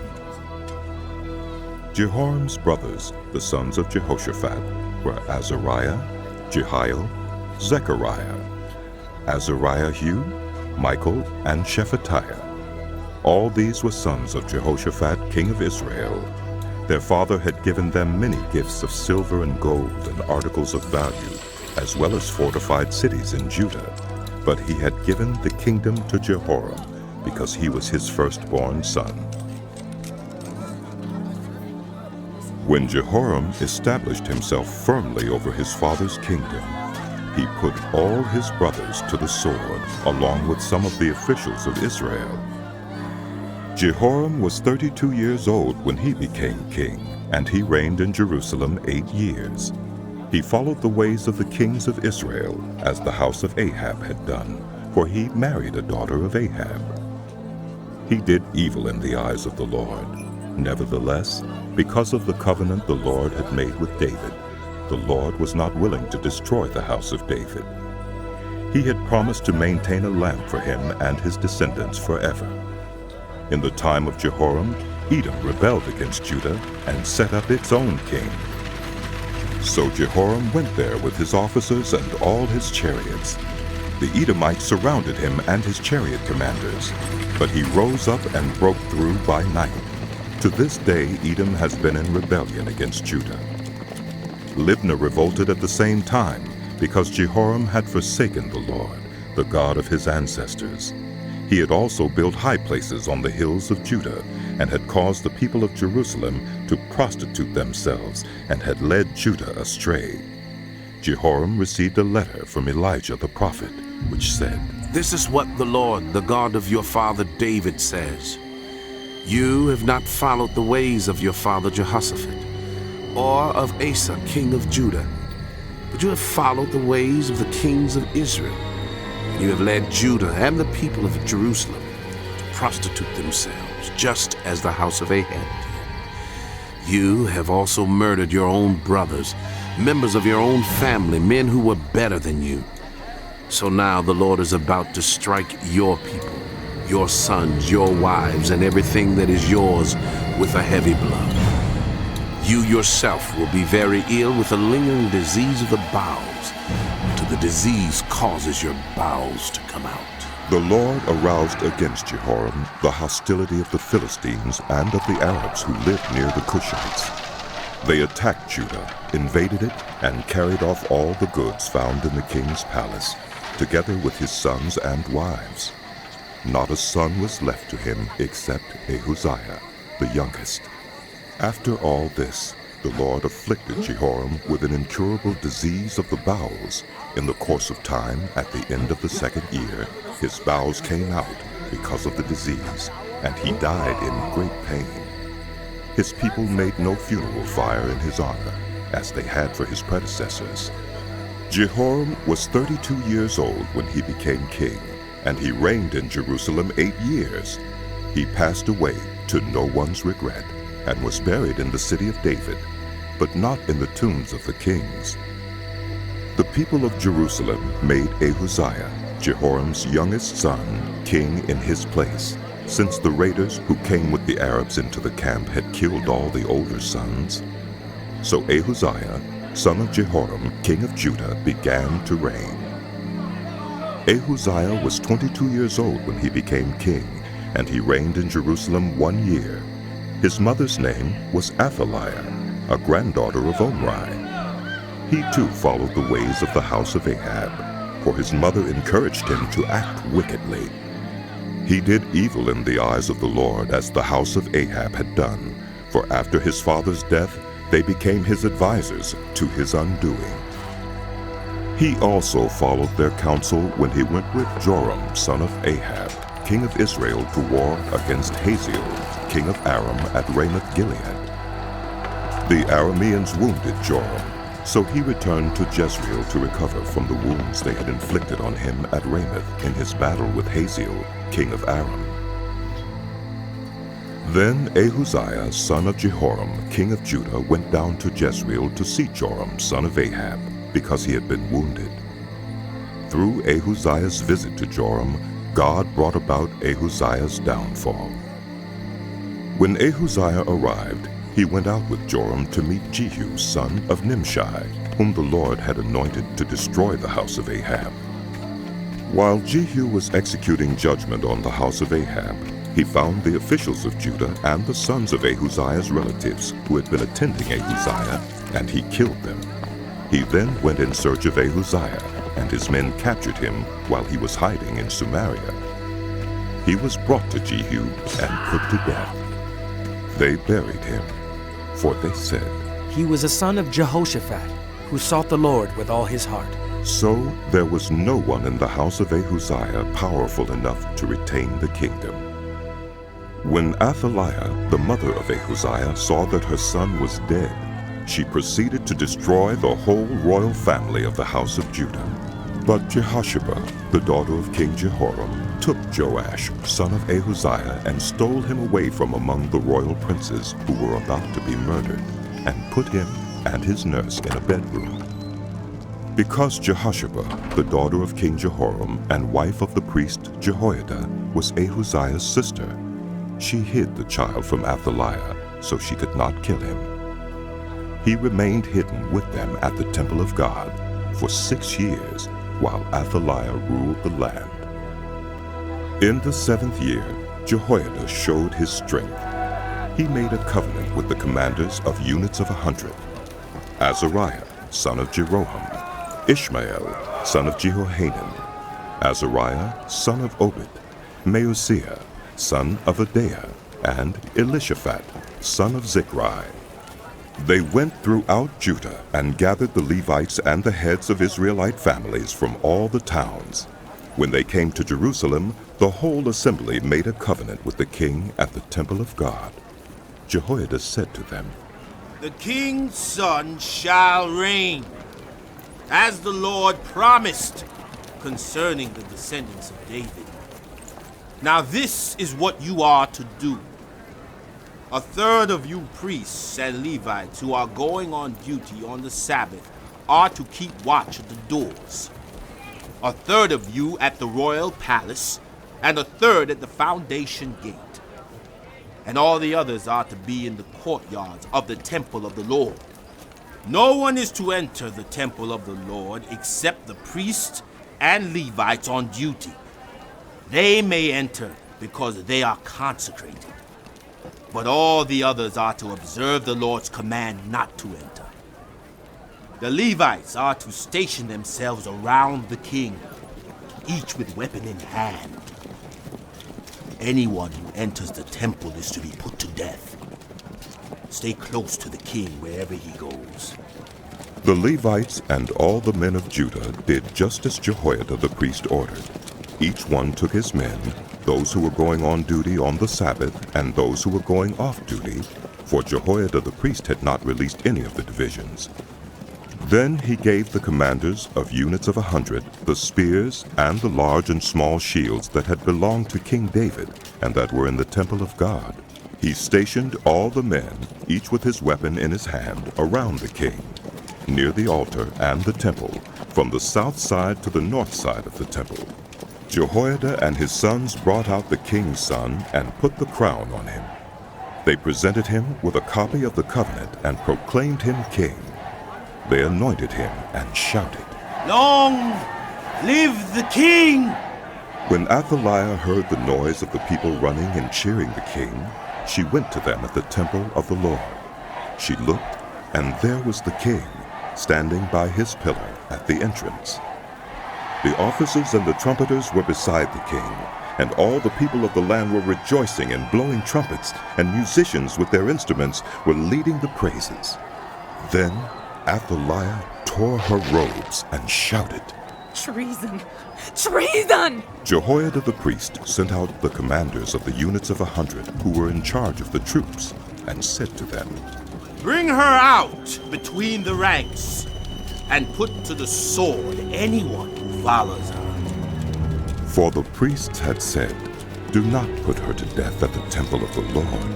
So they seized her as she reached the entrance of the horse gate on the palace grounds, and there they put her to death. Jehoiada then made a covenant that he, the people, and the king would be the Lord's people. All the people went to the temple of Baal and tore it down. They smashed the altars and idols and killed Mattan, the priest of Baal, in front of the altars. Then Jehoiada placed the oversight of the temple of the Lord in the hands of the Levitical priests, to whom David had made assignments in the temple, to present the burnt offerings of the Lord as written in the law of Moses, with rejoicing and singing, as David had ordered. He also stationed gatekeepers at the gates of the Lord's temple, so that no one who was in any way unclean might enter.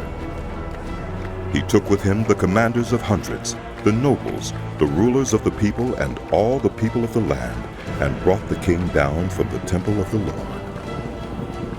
They went into the palace through the upper gate, and seated the king on the royal throne.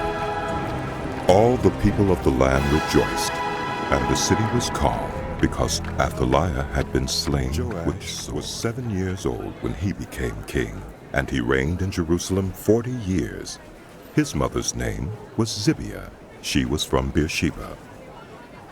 Joash did what was right in the eyes of the Lord all the years of Jehoiada the priest. Jehoiada chose 2 wives for him, and he had sons and daughters. Sometime later, Joash decided to restore the temple of the Lord.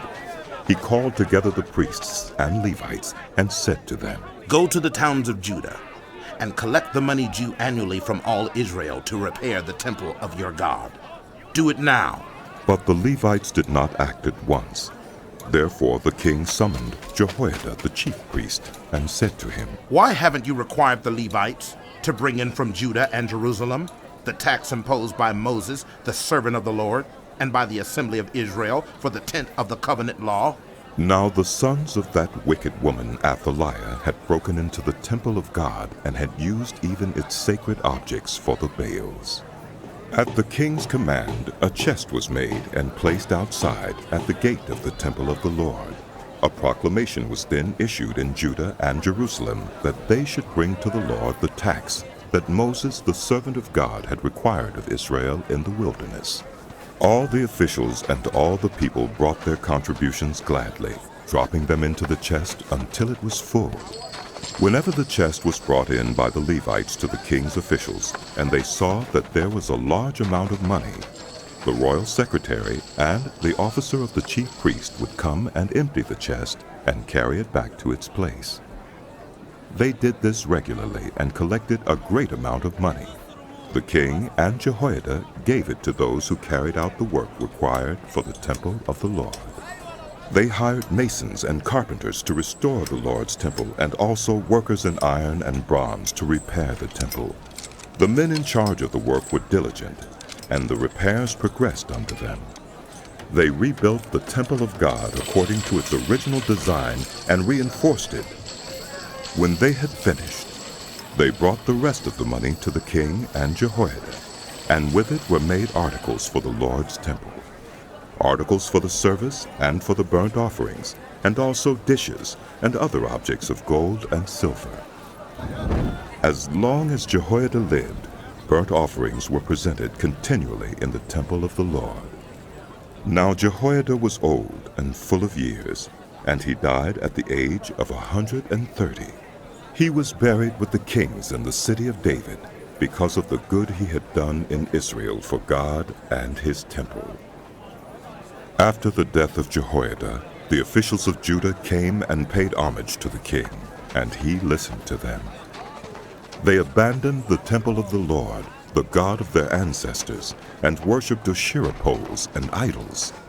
Because of their guilt, God's anger came on Judah and Jerusalem. Although the Lord sent prophets to the people to bring them back to him, and though they testified against them, they would not listen. Then the Spirit of God came on Zechariah, son of Jehoiada the priest. He stood before the people and said, "This is what God says. Why do you disobey the Lord's commands? You will not prosper. Because you have forsaken the Lord, he has forsaken you." But they plotted against him, and by order of the king, they stoned him to death in the courtyard of the Lord's temple.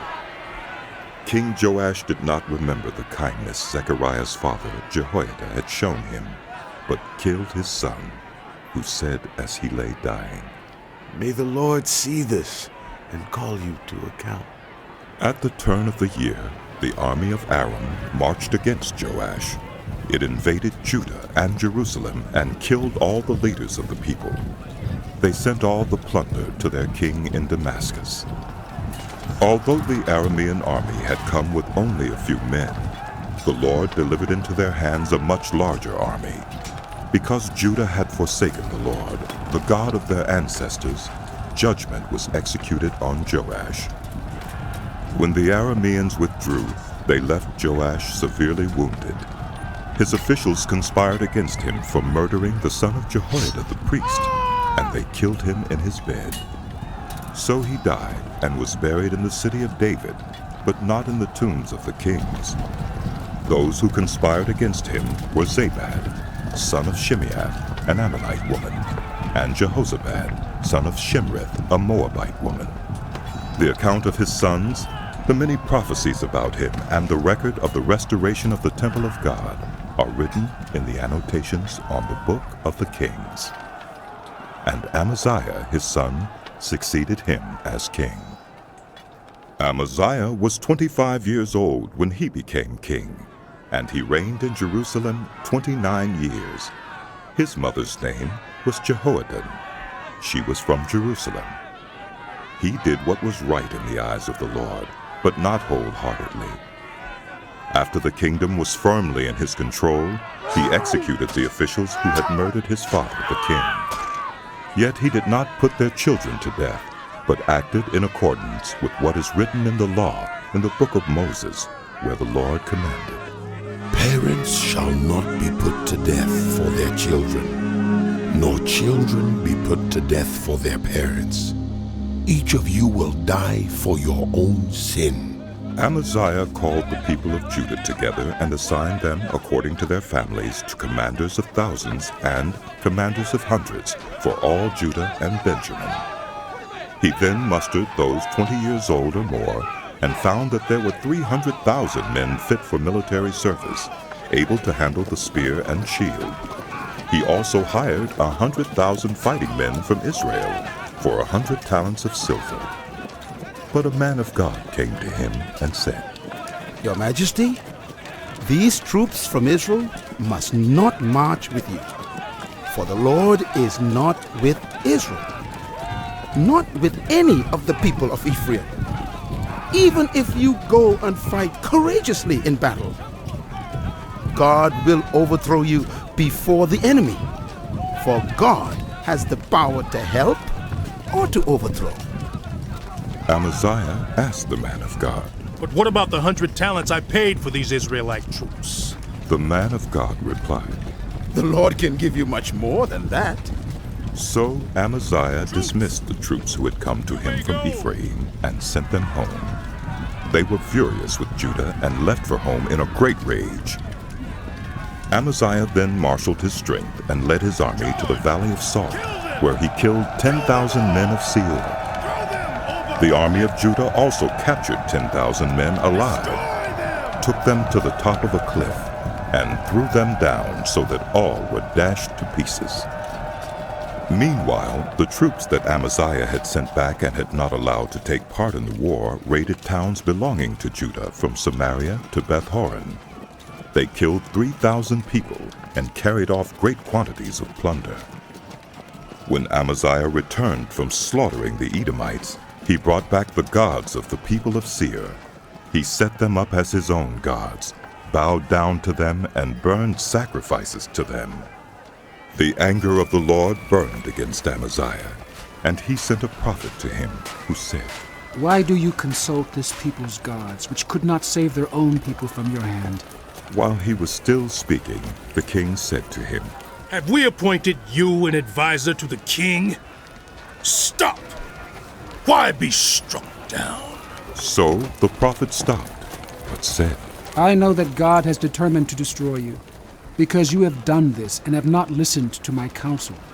After Amaziah, king of Judah, consulted his advisers, he sent this challenge to Jehoash, son of Jehoahaz, the son of Jehu, king of Israel. Come meet me face to face.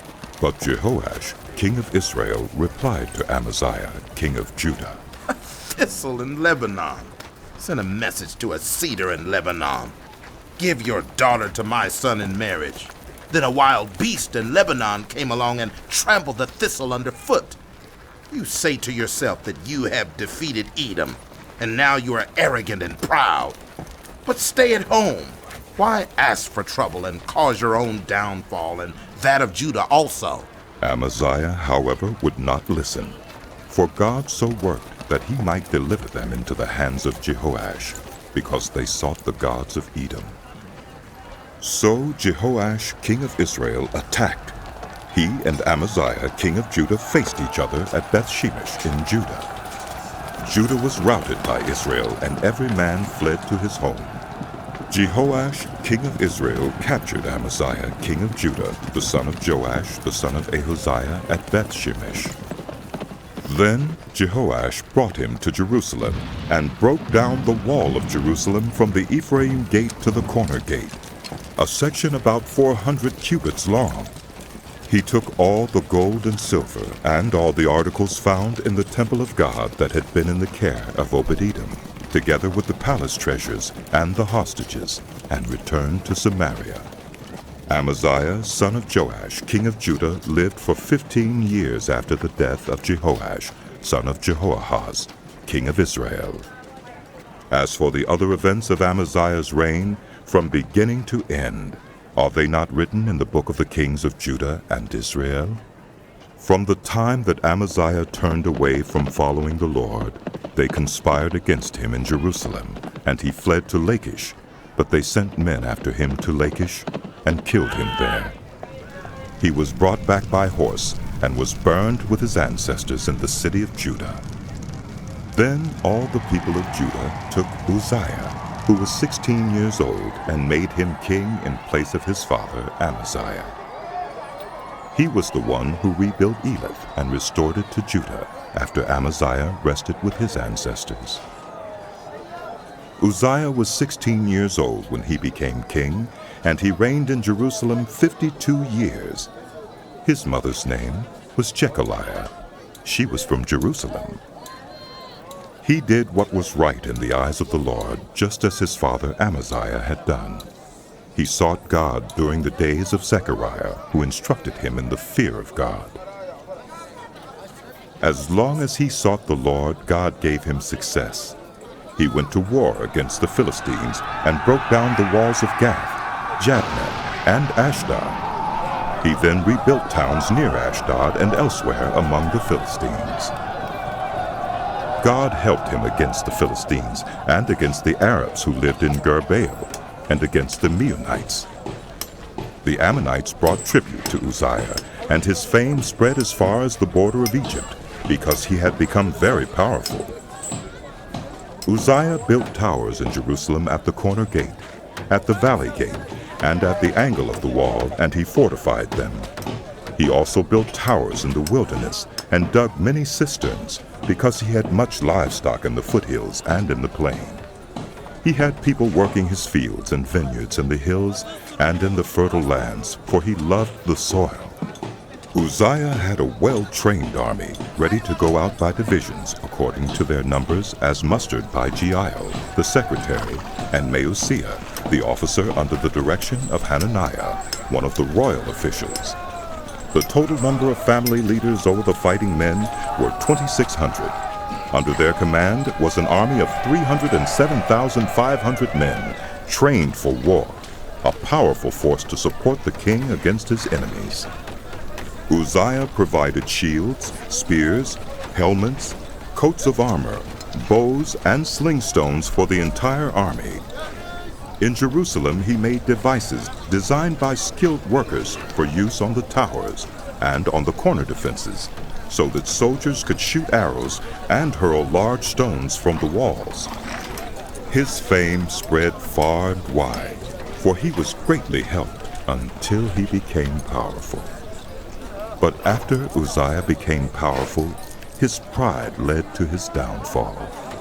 He was unfaithful to the Lord his God, and entered the temple of the Lord to burn incense on the altar of incense.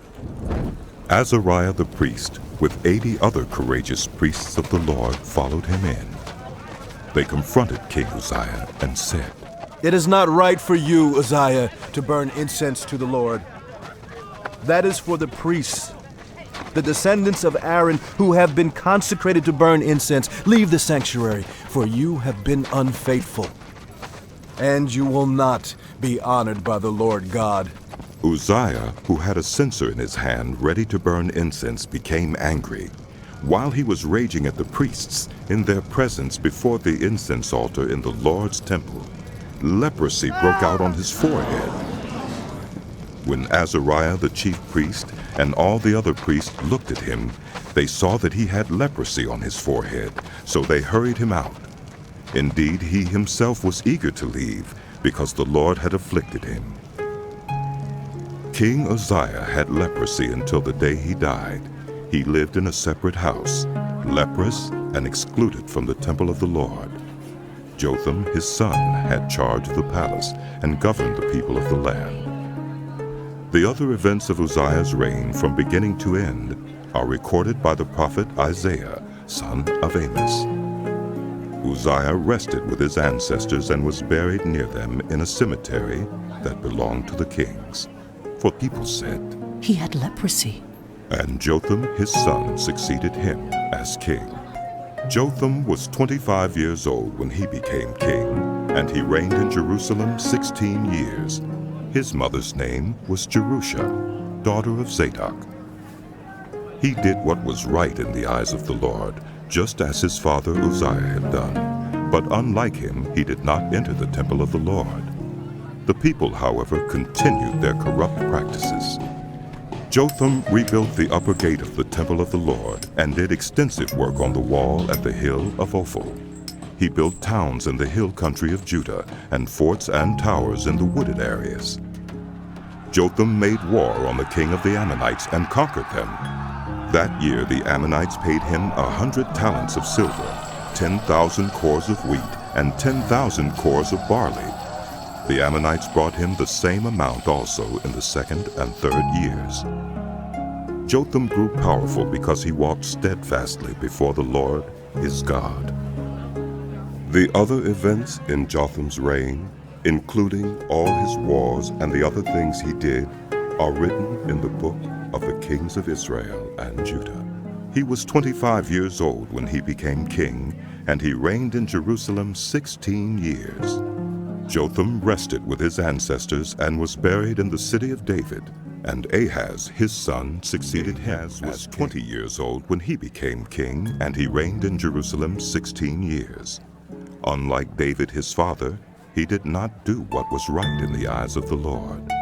He followed the ways of the kings of Israel, and also made idols for worshiping the Baals. He burned sacrifices in the valley of Ben-Hinnom, and sacrificed his children in the fire, engaging in the detestable practices of the nations the Lord had driven out before the Israelites. He offered sacrifices and burned incense at the high places, on the hilltops, and under every spreading tree.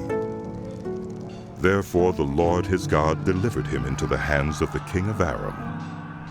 The Arameans defeated him and took many of his people as prisoners and brought them to Damascus. He was also given into the hands of the king of Israel, who inflicted heavy casualties on him. In one day, Pekah, son of Remaliah, killed 120,000 soldiers in Judah, because Judah had forsaken the Lord, the God of their ancestors. Zichri, an Ephraimite warrior, killed Maaseiah, the king's son. Azrikam, the officer in charge of the palace, and Elkanah, second to the king. The men of Israel took captive from their fellow Israelites in Judah 200,000 wives, sons, and daughters. They also took a great deal of plunder, which they carried back to Samaria. But a prophet of the Lord named Oded was there, and he went out to meet the army when it returned to Samaria. He said to them, "Because the Lord, the God of your ancestors, was angry with Judah, he gave them into your hand. But you have slaughtered them in a rage that reaches to heaven. And now you intend to make the men and women of Judah and Jerusalem your slaves. But aren't you also guilty of sins against the Lord your God? Now listen to me. Send back your fellow Israelites you have taken as prisoners, for the Lord's fierce anger rests on you. Then some of the leaders in Ephraim, Azariah son of Jehohanan, Berechiah son of Meshillemith, Jehizkiah son of Shallum, and Amasa son of Hadlai confronted those who were arriving from the war. You must not bring those prisoners here, They said, or we will be guilty before the Lord. Do you intend to add to our sin and guilt? For our guilt is already great, and his fierce anger rests on Israel. So the soldiers gave up the prisoners and plunder in the presence of the officials and all the assembly. The men designated by name took the prisoners, and from the plunder they clothed all who were naked. They provided them with clothes and sandals, food and drink, and healing balm. All those who were weak they put on donkeys. So they took them back to their fellow Israelites at Jericho, the city of palms, and returned to Samaria. At that time King Ahaz sent to the kings of Assyria for help. The Edomites had again come and attacked Judah and carried away prisoners, while the Philistines had raided towns in the foothills and in the Negev of Judah. They captured and occupied Beth-Shemesh, Aijalon, and Gidderoth, as well as Soko, Timnah, and Gimzo, with their surrounding villages.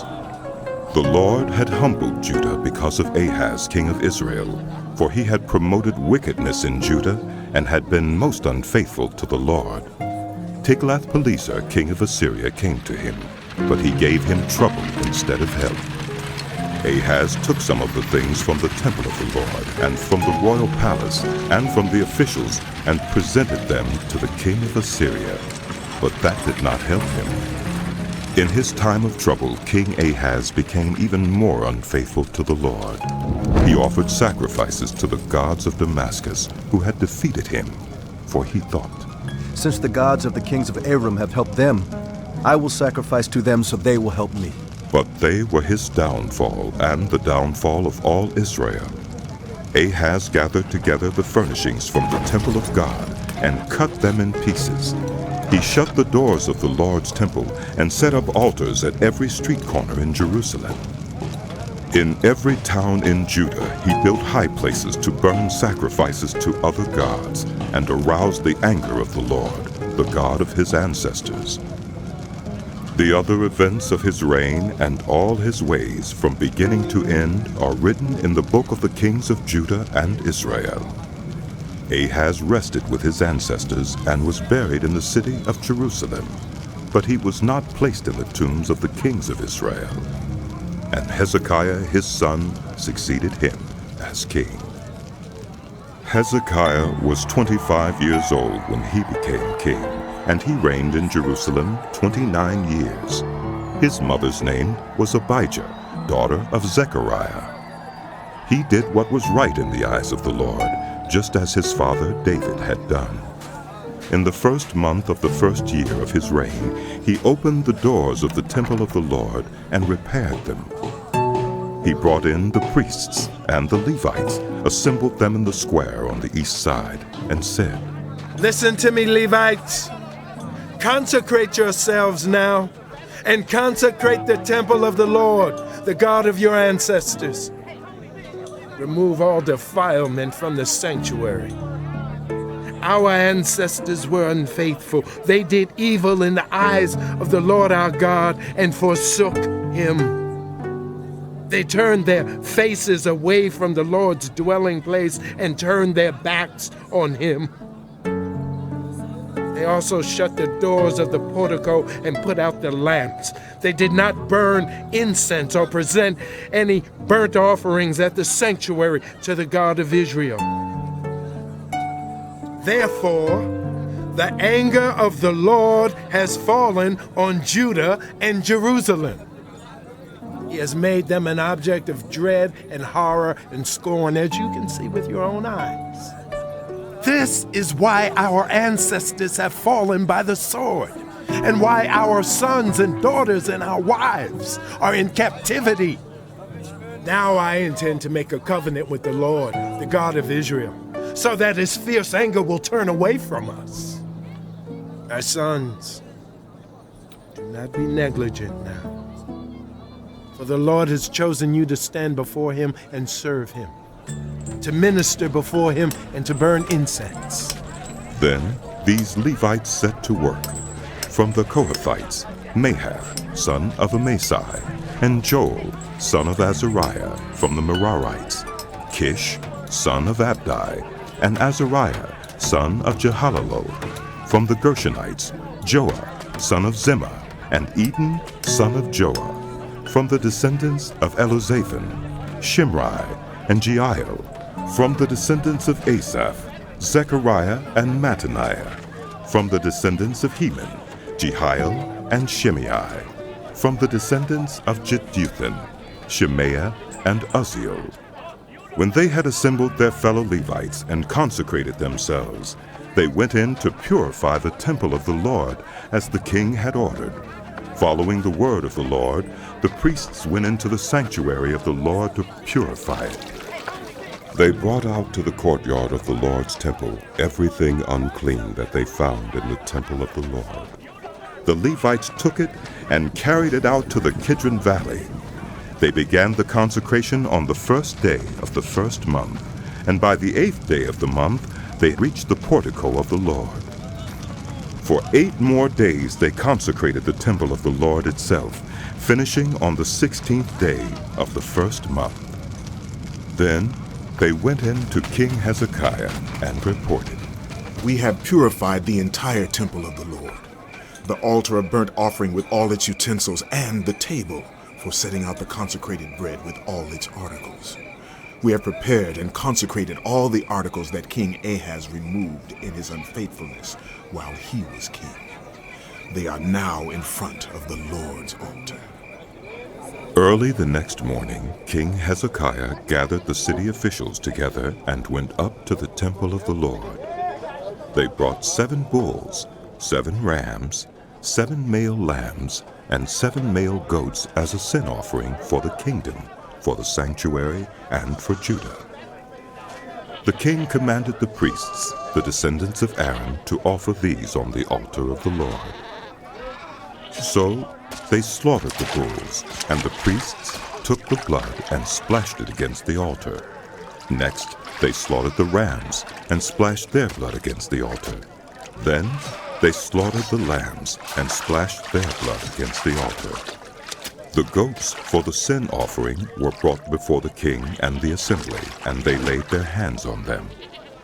The priests then slaughtered the goats and presented their blood on the altar for a sin offering to atone for all Israel, because the king had ordered the burnt offering and the sin offering for all Israel.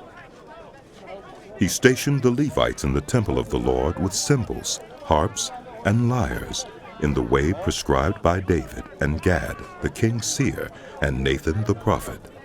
This was commanded by the Lord through his prophets. So the Levites stood ready with David's instruments, and the priests with their trumpets. Hezekiah gave the order to sacrifice the burnt offering on the altar. As the offering began, singing to the Lord began also, accompanied by trumpets and the instruments of David, king of Israel. The whole assembly bowed in worship, while the musicians played and the trumpets sounded. All this continued until the sacrifice of the burnt offering was completed. When the offerings were finished, the king and everyone present with him knelt down and worshipped. King Hezekiah and his officials ordered the Levites to praise the Lord with the words of David and of Asaph the seer. So they sang praises with gladness and bowed down and worshipped. Then Hezekiah said, "You have now dedicated yourselves to the Lord. Come and bring sacrifices and thank offerings to the temple of the Lord." So the assembly brought sacrifices and thank offerings, and all whose hearts were willing brought burnt offerings. The number of burnt offerings the assembly brought was 70 bulls, 100 rams, and 200 male lambs, all of them for burnt offerings to the Lord. The animals consecrated as sacrifices amounted to 600 bulls and 3,000 sheep and goats. The priests, however, were too few to skin all the burnt offerings. So their relatives, the Levites, helped them until the task was finished, and until other priests had been consecrated. For the Levites had been more conscientious in consecrating themselves than the priests had been. There were burnt offerings in abundance, together with the fat of the fellowship offerings and the drink offerings that accompanied the burnt offerings. So the service of the temple of the Lord was reestablished. Hezekiah and all the people rejoiced at what God had brought about for his people, because it was done so quickly. The book of 2 Chronicles continued.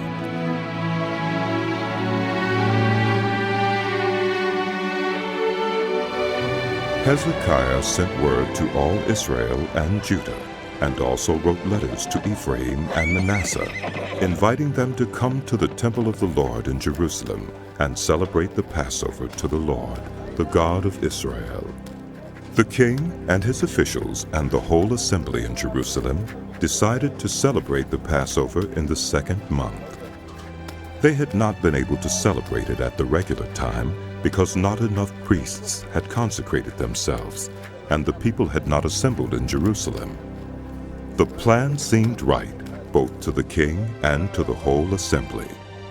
They decided to send a proclamation throughout Israel, from Beersheba to Dan, calling the people to come to Jerusalem and celebrate the Passover to the Lord, the God of Israel. It had not been celebrated in large numbers, according to what was written. At the king's command, couriers went throughout Israel and Judah with letters from the king and from his officials, which read, People of Israel, return to the Lord, the God of Abraham, Isaac, and Israel, that he may return to you who are left, who have escaped from the hand of the kings of Assyria. Do not be like your parents and your fellow Israelites who were unfaithful to the Lord, the God of their ancestors, so that he made them an object of horror, as you see. Do not be stiff-necked as your parents were. Submit to the Lord. Come to his sanctuary, which he has consecrated forever. Serve the Lord your God, so that his fierce anger will turn away from you. If you return to the Lord, then your fellow Israelites and your children will be shown compassion by their captors and will return to this land, for the Lord your God is gracious and compassionate. He will not turn his face from you if you return to him. The couriers went from town to town in Ephraim and Manasseh, as far as Zebulun, but people scorned and ridiculed them. Nevertheless, some from Asher, Manasseh, and Zebulun humbled themselves and went to Jerusalem. Also in Judah, the hand of God was on the people to give them unity of mind to carry out what the king and his officials had ordered, following the word of the Lord. A very large crowd of people assembled in Jerusalem to celebrate the festival of unleavened bread in the 2nd month. They removed the altars in Jerusalem and cleared away the incense altars and threw them into the Kidron Valley. They slaughtered the Passover lamb on the 14th day of the 2nd month.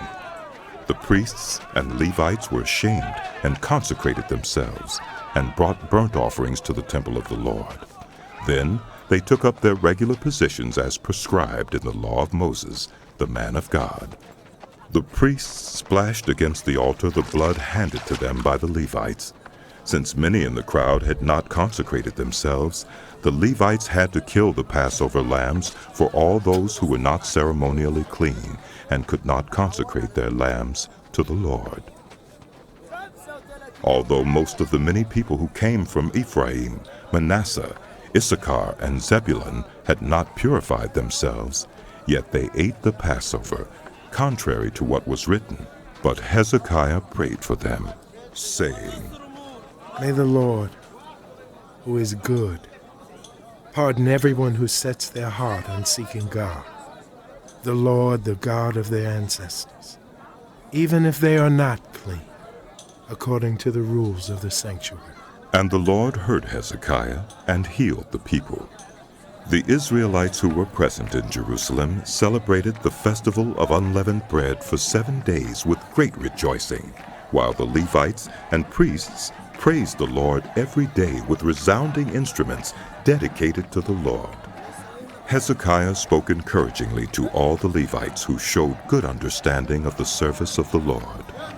For the 7 days they ate their assigned portion and offered fellowship offerings and praised the Lord, the God of their ancestors. The whole assembly then agreed to celebrate the festival 7 more days. So for another 7 days they celebrated joyfully. Hezekiah, king of Judah, provided 1,000 bulls and 7,000 sheep and goats for the assembly, and the officials provided them with 1,000 bulls and 10,000 sheep and goats. A great number of priests consecrated themselves. The entire assembly of Judah rejoiced, along with the priests and Levites and all who had assembled from Israel, including the foreigners who had come from Israel and also those who resided in Judah. There was great joy in Jerusalem, for since the days of Solomon, son of David, king of Israel, there had been nothing like this in Jerusalem. The priests and the Levites stood to bless the people, and God heard them, for their prayer reached heaven, his holy dwelling place.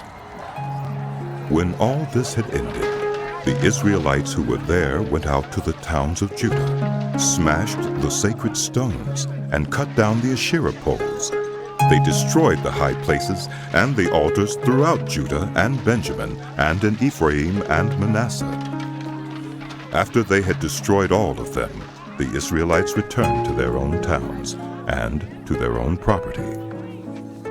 Hezekiah assigned the priests and Levites to divisions, each of them according to their duties as priests or Levites, to offer burnt offerings and fellowship offerings, to minister, to give thanks, and to sing praises at the gates of the Lord's dwelling. The king contributed from his own possessions for the morning and evening burnt offerings, and for the burnt offerings on the Sabbaths, at the new moons, and at the appointed festivals, as written in the law of the Lord. He ordered the people living in Jerusalem to give the portion due the priests and Levites, so they could devote themselves to the law of the Lord. As soon as the order went out, the Israelites generously gave the first fruits of their grain, new wine, oil and honey, and all that the fields produced. They brought a great amount, a tithe of everything.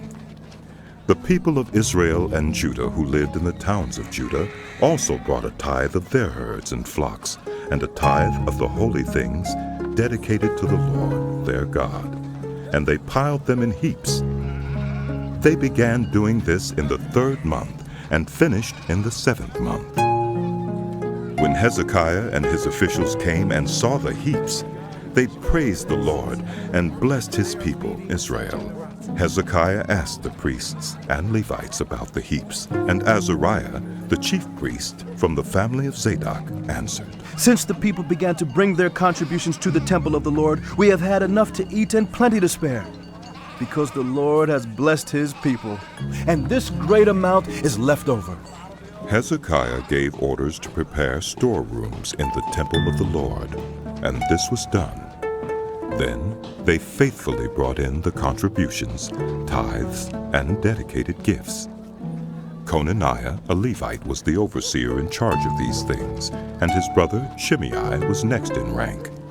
Jehiel, Azaziah, Nahath, Asahel, Jeremoth, Jozabad, Eliel, Ishmachiah, Mahath, and Benaiah were assistants of Conaniah and Shimei, his brother.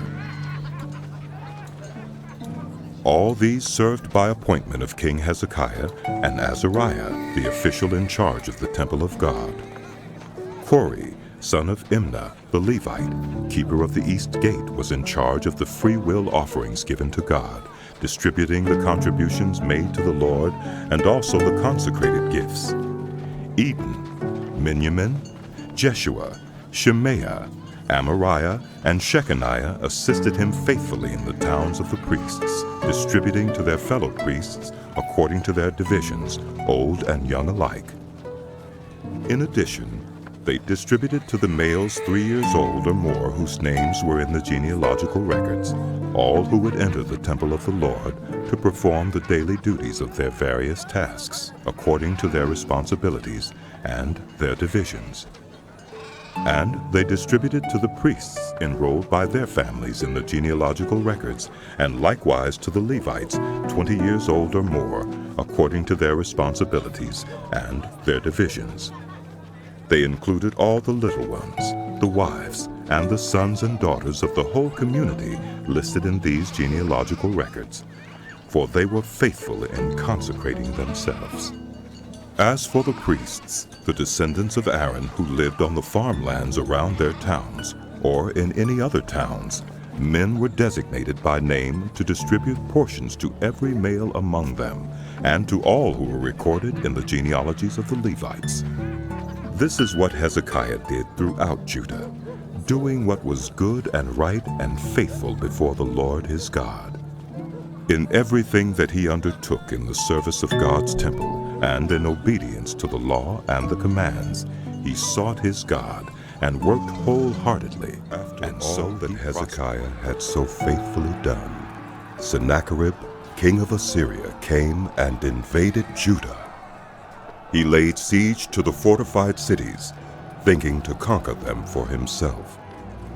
When Hezekiah saw that Sennacherib had come and that he intended to make war on Jerusalem, he consulted with his officials and military staff about blocking off the water from the springs outside the city, and they helped him. A large force assembled and blocked all the springs and the stream that flowed through the land. Why should the kings of Assyria come and find plenty of water? They said. Then he worked hard repairing all the broken sections of the wall and building towers on it. He built another wall outside that one and reinforced the terraces of the city of David. He also made large numbers of weapons and shields. He appointed military officers over the people and assembled them before him in the square at the city gate, and encouraged them with these words: Be strong and courageous. Do not be afraid or discouraged because of the king of Assyria and the vast army with him. For there is a greater power with us than with him. With him is only the arm of flesh, but with us is the Lord our God to help us and to fight our battles. And the people gained confidence from what Hezekiah, the king of Judah, said. Later, when Sennacherib, king of Assyria, and all his forces were laying siege to Lachish, he sent his officers to Jerusalem with this message for Hezekiah, king of Judah, and for all the people of Judah who were there. This is what Sennacherib, king of Assyria, says? On what are you basing your confidence? That you remain in Jerusalem under siege? When Hezekiah says, the Lord our God will save us from the hand of the king of Assyria, he is misleading you, to let you die of hunger and thirst. Did not Hezekiah himself remove this God's high places and altars, saying to Judah and Jerusalem, you must worship before one altar and burn sacrifices on it? Do you not know what I and my predecessors have done to all the peoples of the other lands? Were the gods of those nations ever able to deliver their land from my hand? Who of all the gods of these nations that my predecessors destroyed has been able to save his people from me? How then can your God deliver you from my hand? Now do not let Hezekiah deceive you and mislead you like this. Do not believe him, for no god of any nation or kingdom has been able to deliver his people from my hand or the hand of my predecessors. How much less will your God deliver you from my hand? Sennacherib's officers spoke further against the Lord God and against his servant Hezekiah. The king also wrote letters ridiculing the Lord, the God of Israel, and saying this against him: Just as the gods of the peoples of other lands did not rescue their people from my hand, so the God of Hezekiah will not rescue his people from my hand. Then they called out in Hebrew to the people of Jerusalem who were on the wall, to terrify them and make them afraid, in order to capture the city.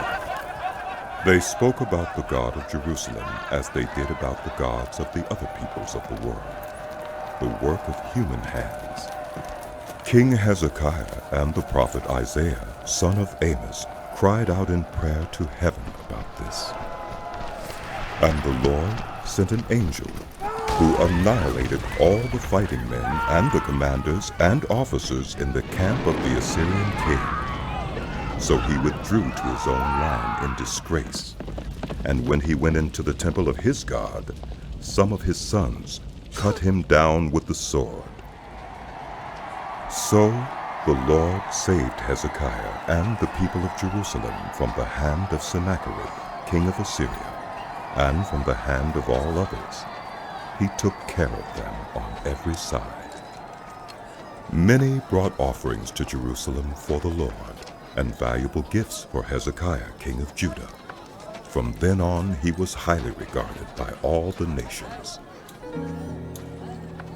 In those days Hezekiah became ill and was at the point of death. He prayed to the Lord, who answered him and gave him a miraculous sign. But Hezekiah's heart was proud, and he did not respond to the kindness shown him. Therefore the Lord's wrath was on him, and on Judah and Jerusalem. Then Hezekiah repented of the pride of his heart, as did the people of Jerusalem. Therefore the Lord's wrath did not come on them during the days of Hezekiah. Hezekiah had very great wealth and honor, and he made treasuries for his silver and gold, and for his precious stones, spices, shields, and all kinds of valuables. He also made buildings to store the harvest of grain, new wine, and olive oil. And he made stalls for various kinds of cattle, and pens for the flocks. He built villages and acquired great numbers of flocks and herds, for God had given him very great riches. It was Hezekiah who blocked the upper outlet of the Gihon spring and channeled the water down to the west side of the city of David. He succeeded in everything he undertook. But when envoys were sent by the rulers of Babylon to ask him about the miraculous sign that had occurred in the land, God left him to test him and to know everything that was in his heart. The other events of Hezekiah's reign and his acts of devotion are written in the vision of the prophet Isaiah, son of Amos, in the book of the kings of Judah and Israel. Hezekiah rested with his ancestors and was buried on the hill where the tombs of David's descendants are. All Judah and the people of Jerusalem honored him when he died. And Manasseh, his son, succeeded him, was 12 years old when he became king, and he reigned in Jerusalem 55 years. He did evil in the eyes of the Lord, following the detestable practices of the nations the Lord had driven out before the Israelites. He rebuilt the high places his father Hezekiah had demolished. He also erected altars to the Baals and made Asherah poles. He bowed down to all the starry hosts and worshipped them. He built altars in the temple of the Lord, of which the Lord had said, "My name will remain in Jerusalem forever." In both courts of the temple of the Lord, he built altars to all the starry hosts. He sacrificed his children in the fire in the valley of Ben-Hinnom, practiced divination and witchcraft, sought omens, and consulted mediums and spiritists. He did much evil in the eyes of the Lord, arousing his anger. He took the image he had made and put it in God's temple, of which God had said to David and to his son Solomon. In this temple and in Jerusalem, which I have chosen out of all the tribes of Israel, I will put my name forever. I will not again make the feet of the Israelites leave the land I assigned to your ancestors, if only they will be careful to do everything I commanded them concerning all the laws, decrees, and regulations given through Moses.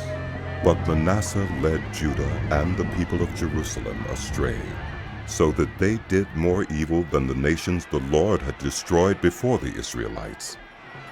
The Lord spoke to Manasseh and his people, but they paid no attention. So the Lord brought against them the army commanders of the king of Assyria, who took Manasseh prisoner, put a hook in his nose, bound him with bronze shackles, and took him to Babylon. In his distress, he sought the favor of the Lord his God, and humbled himself greatly before the God of his ancestors. And when he prayed to him, the Lord was moved by his entreaty and listened to his plea. So he brought him back to Jerusalem and to his kingdom. Then Manasseh knew that the Lord is God.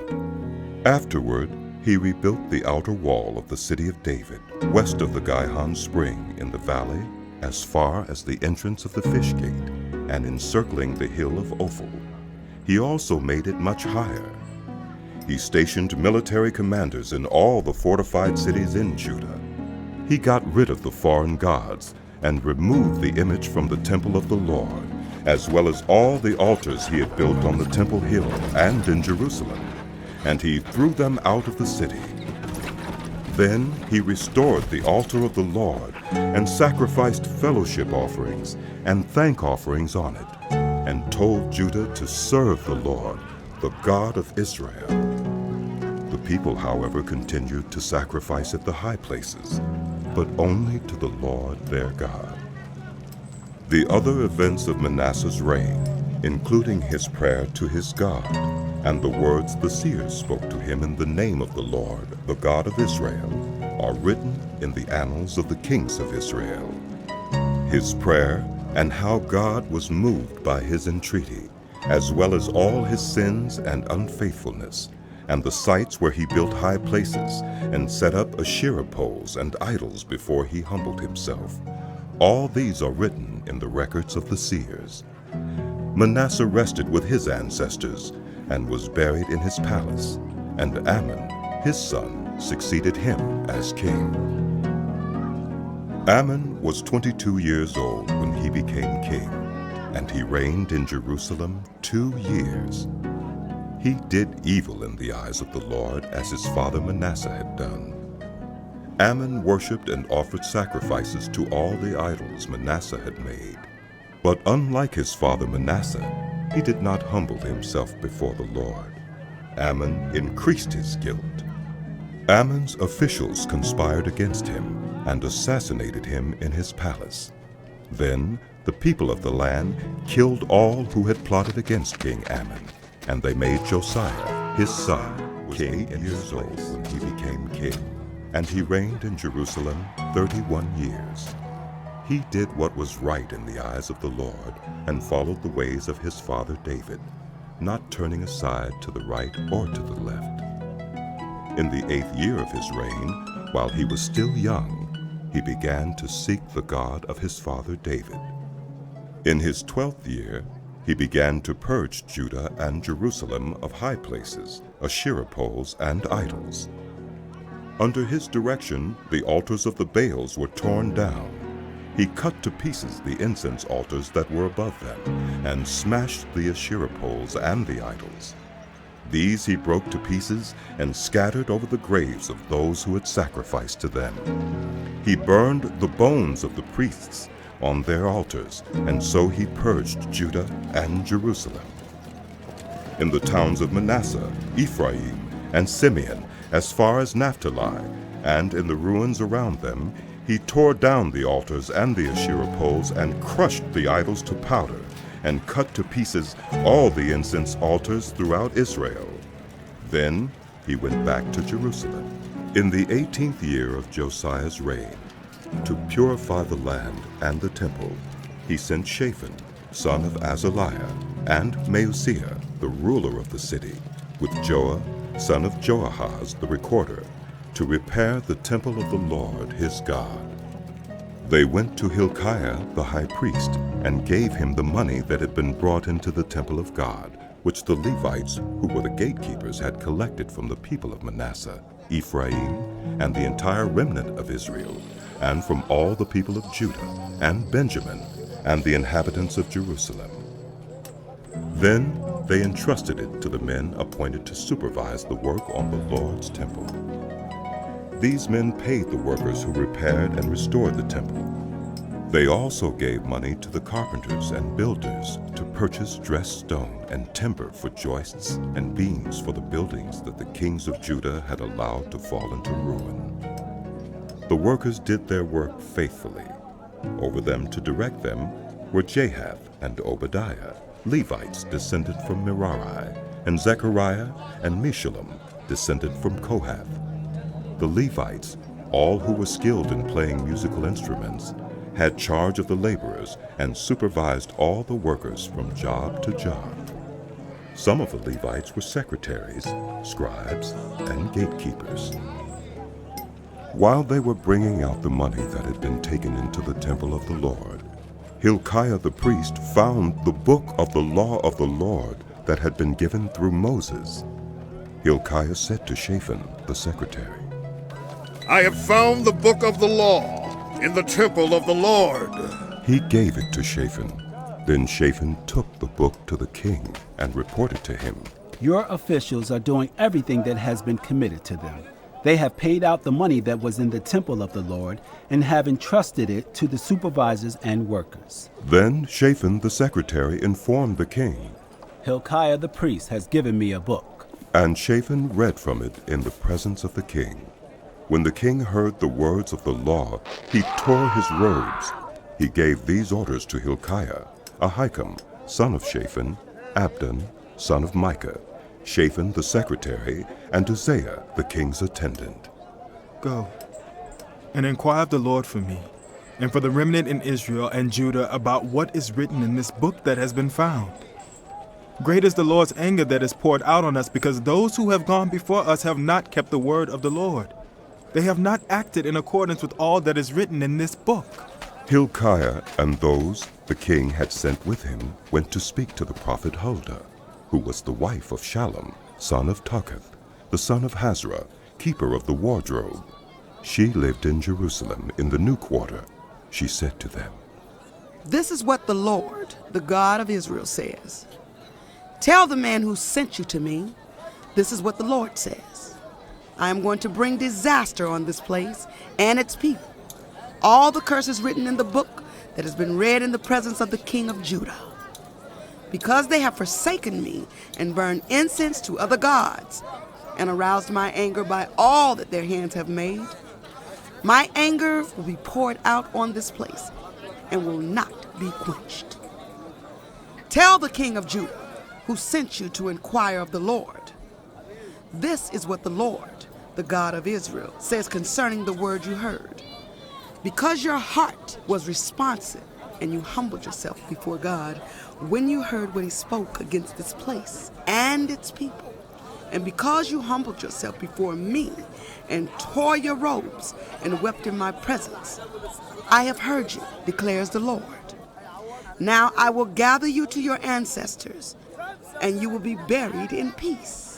Your eyes will not see all the disaster I am going to bring on this place and on those who live here. So they took her answer back to the king. Then the king called together all the elders of Judah and Jerusalem. He went up to the temple of the Lord with the people of Judah, the inhabitants of Jerusalem, the priests and the Levites, all the people from the least to the greatest. He read in their hearing all the words of the book of the covenant which had been found in the temple of the Lord. The king stood by his pillar and renewed the covenant in the presence of the Lord, to follow the Lord and keep his commands, statutes, and decrees with all his heart and all his soul, and to obey the words of the covenant written in this book. Then he had everyone in Jerusalem and Benjamin pledge themselves to it. The people of Jerusalem did this in accordance with the covenant of God, the God of their ancestors.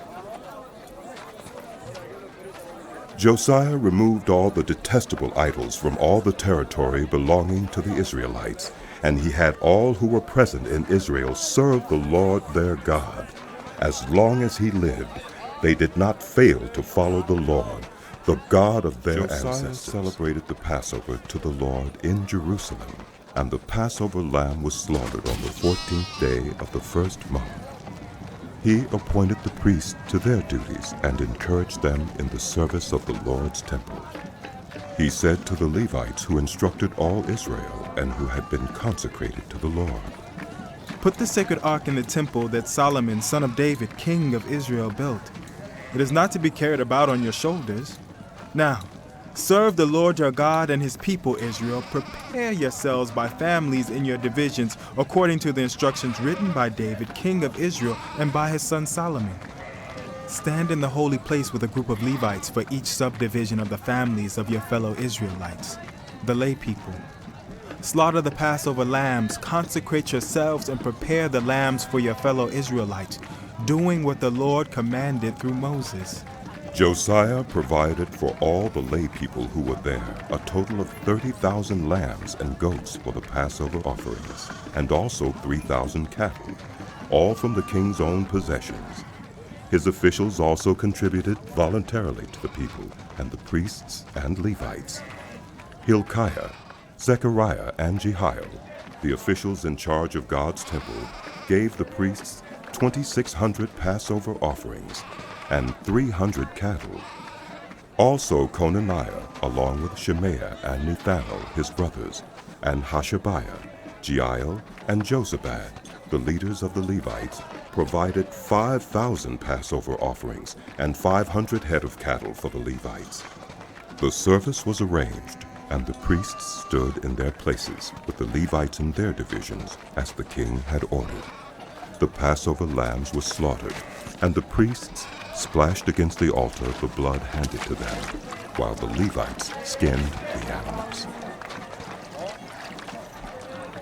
They set aside the burnt offerings to give them to the subdivisions of the family of the people to offer to the Lord, as it is written in the book of Moses. They did the same with the cattle. They roasted the Passover animals over the fire as prescribed, and boiled the holy offerings in pots, cauldrons, and pans, and served them quickly to all the people. After this, they made preparations for themselves and for the priests, because the priests, the descendants of Aaron, were sacrificing the burnt offerings and the fat portions until nightfall. So the Levites made preparations for themselves and for the Aaronic priests. The musicians, the descendants of Asaph, were in the places prescribed by David: Asaph, Heman, and Jeduthun, the king's seer. The gatekeepers at each gate did not need to leave their posts, because their fellow Levites made the preparations for them. So at that time the entire service of the Lord was carried out for the celebration of the Passover and the offering of burnt offerings on the altar of the Lord, as King Josiah had ordered. The Israelites who were present celebrated the Passover at that time and observed the festival of unleavened bread for 7 days. The Passover had not been observed like this in Israel since the days of the prophet Samuel, and none of the kings of Israel had ever celebrated such a Passover as did Josiah with the priests, the Levites, and all Judah and Israel who were there with the people of Jerusalem. This Passover was celebrated in the 18th year of Josiah's reign.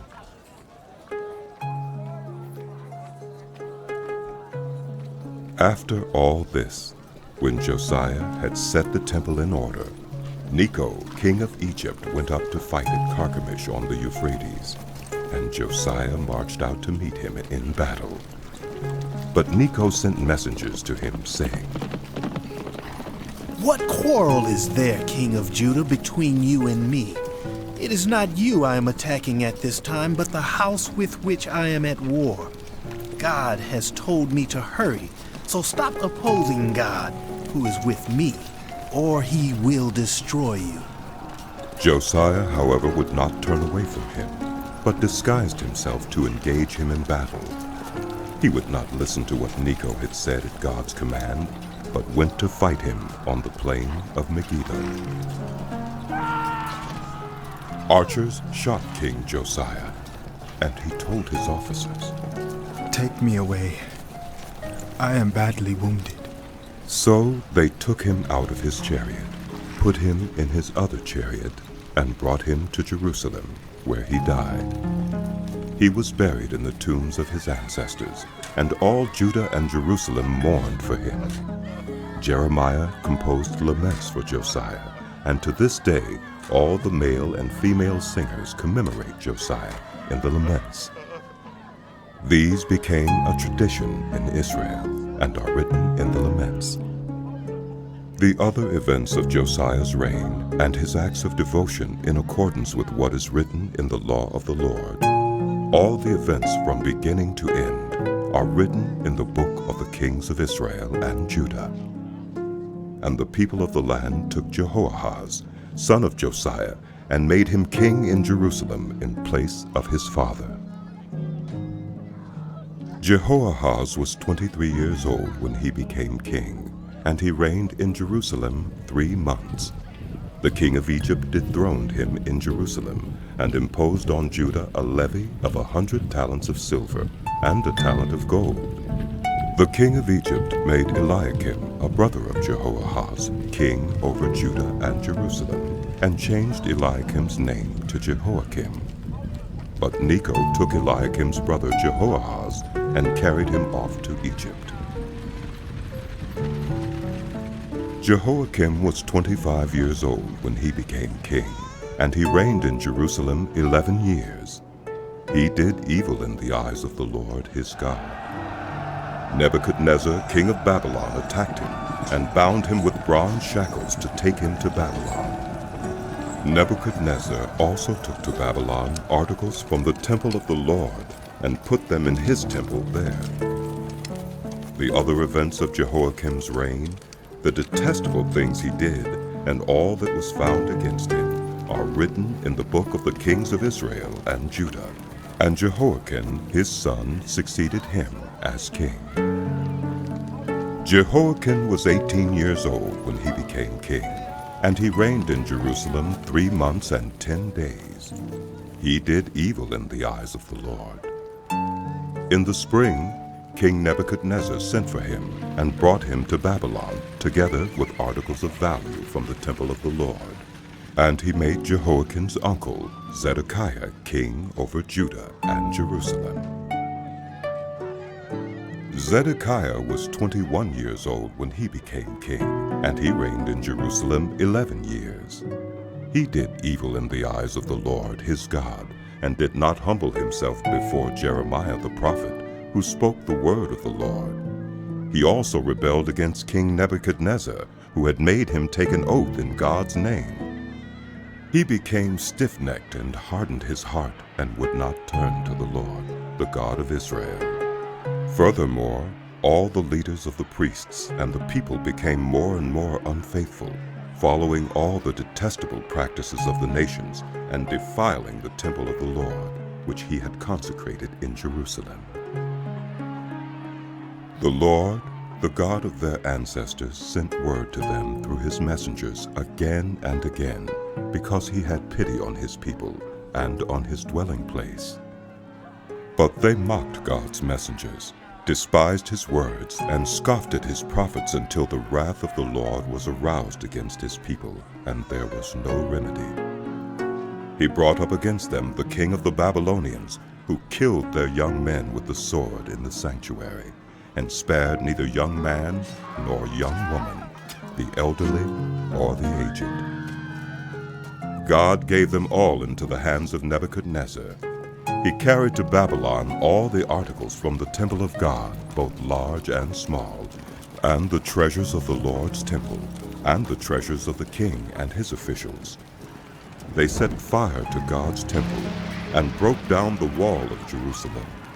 They burned all the palaces and destroyed everything of value there. He carried into exile to Babylon the remnant who escaped from the sword, and they became servants to him and his successors until the kingdom of Persia came to power. The land enjoyed its Sabbath rests. All the time of its desolation it rested until the 70 years were completed in fulfillment of the word of the Lord spoken by Jeremiah.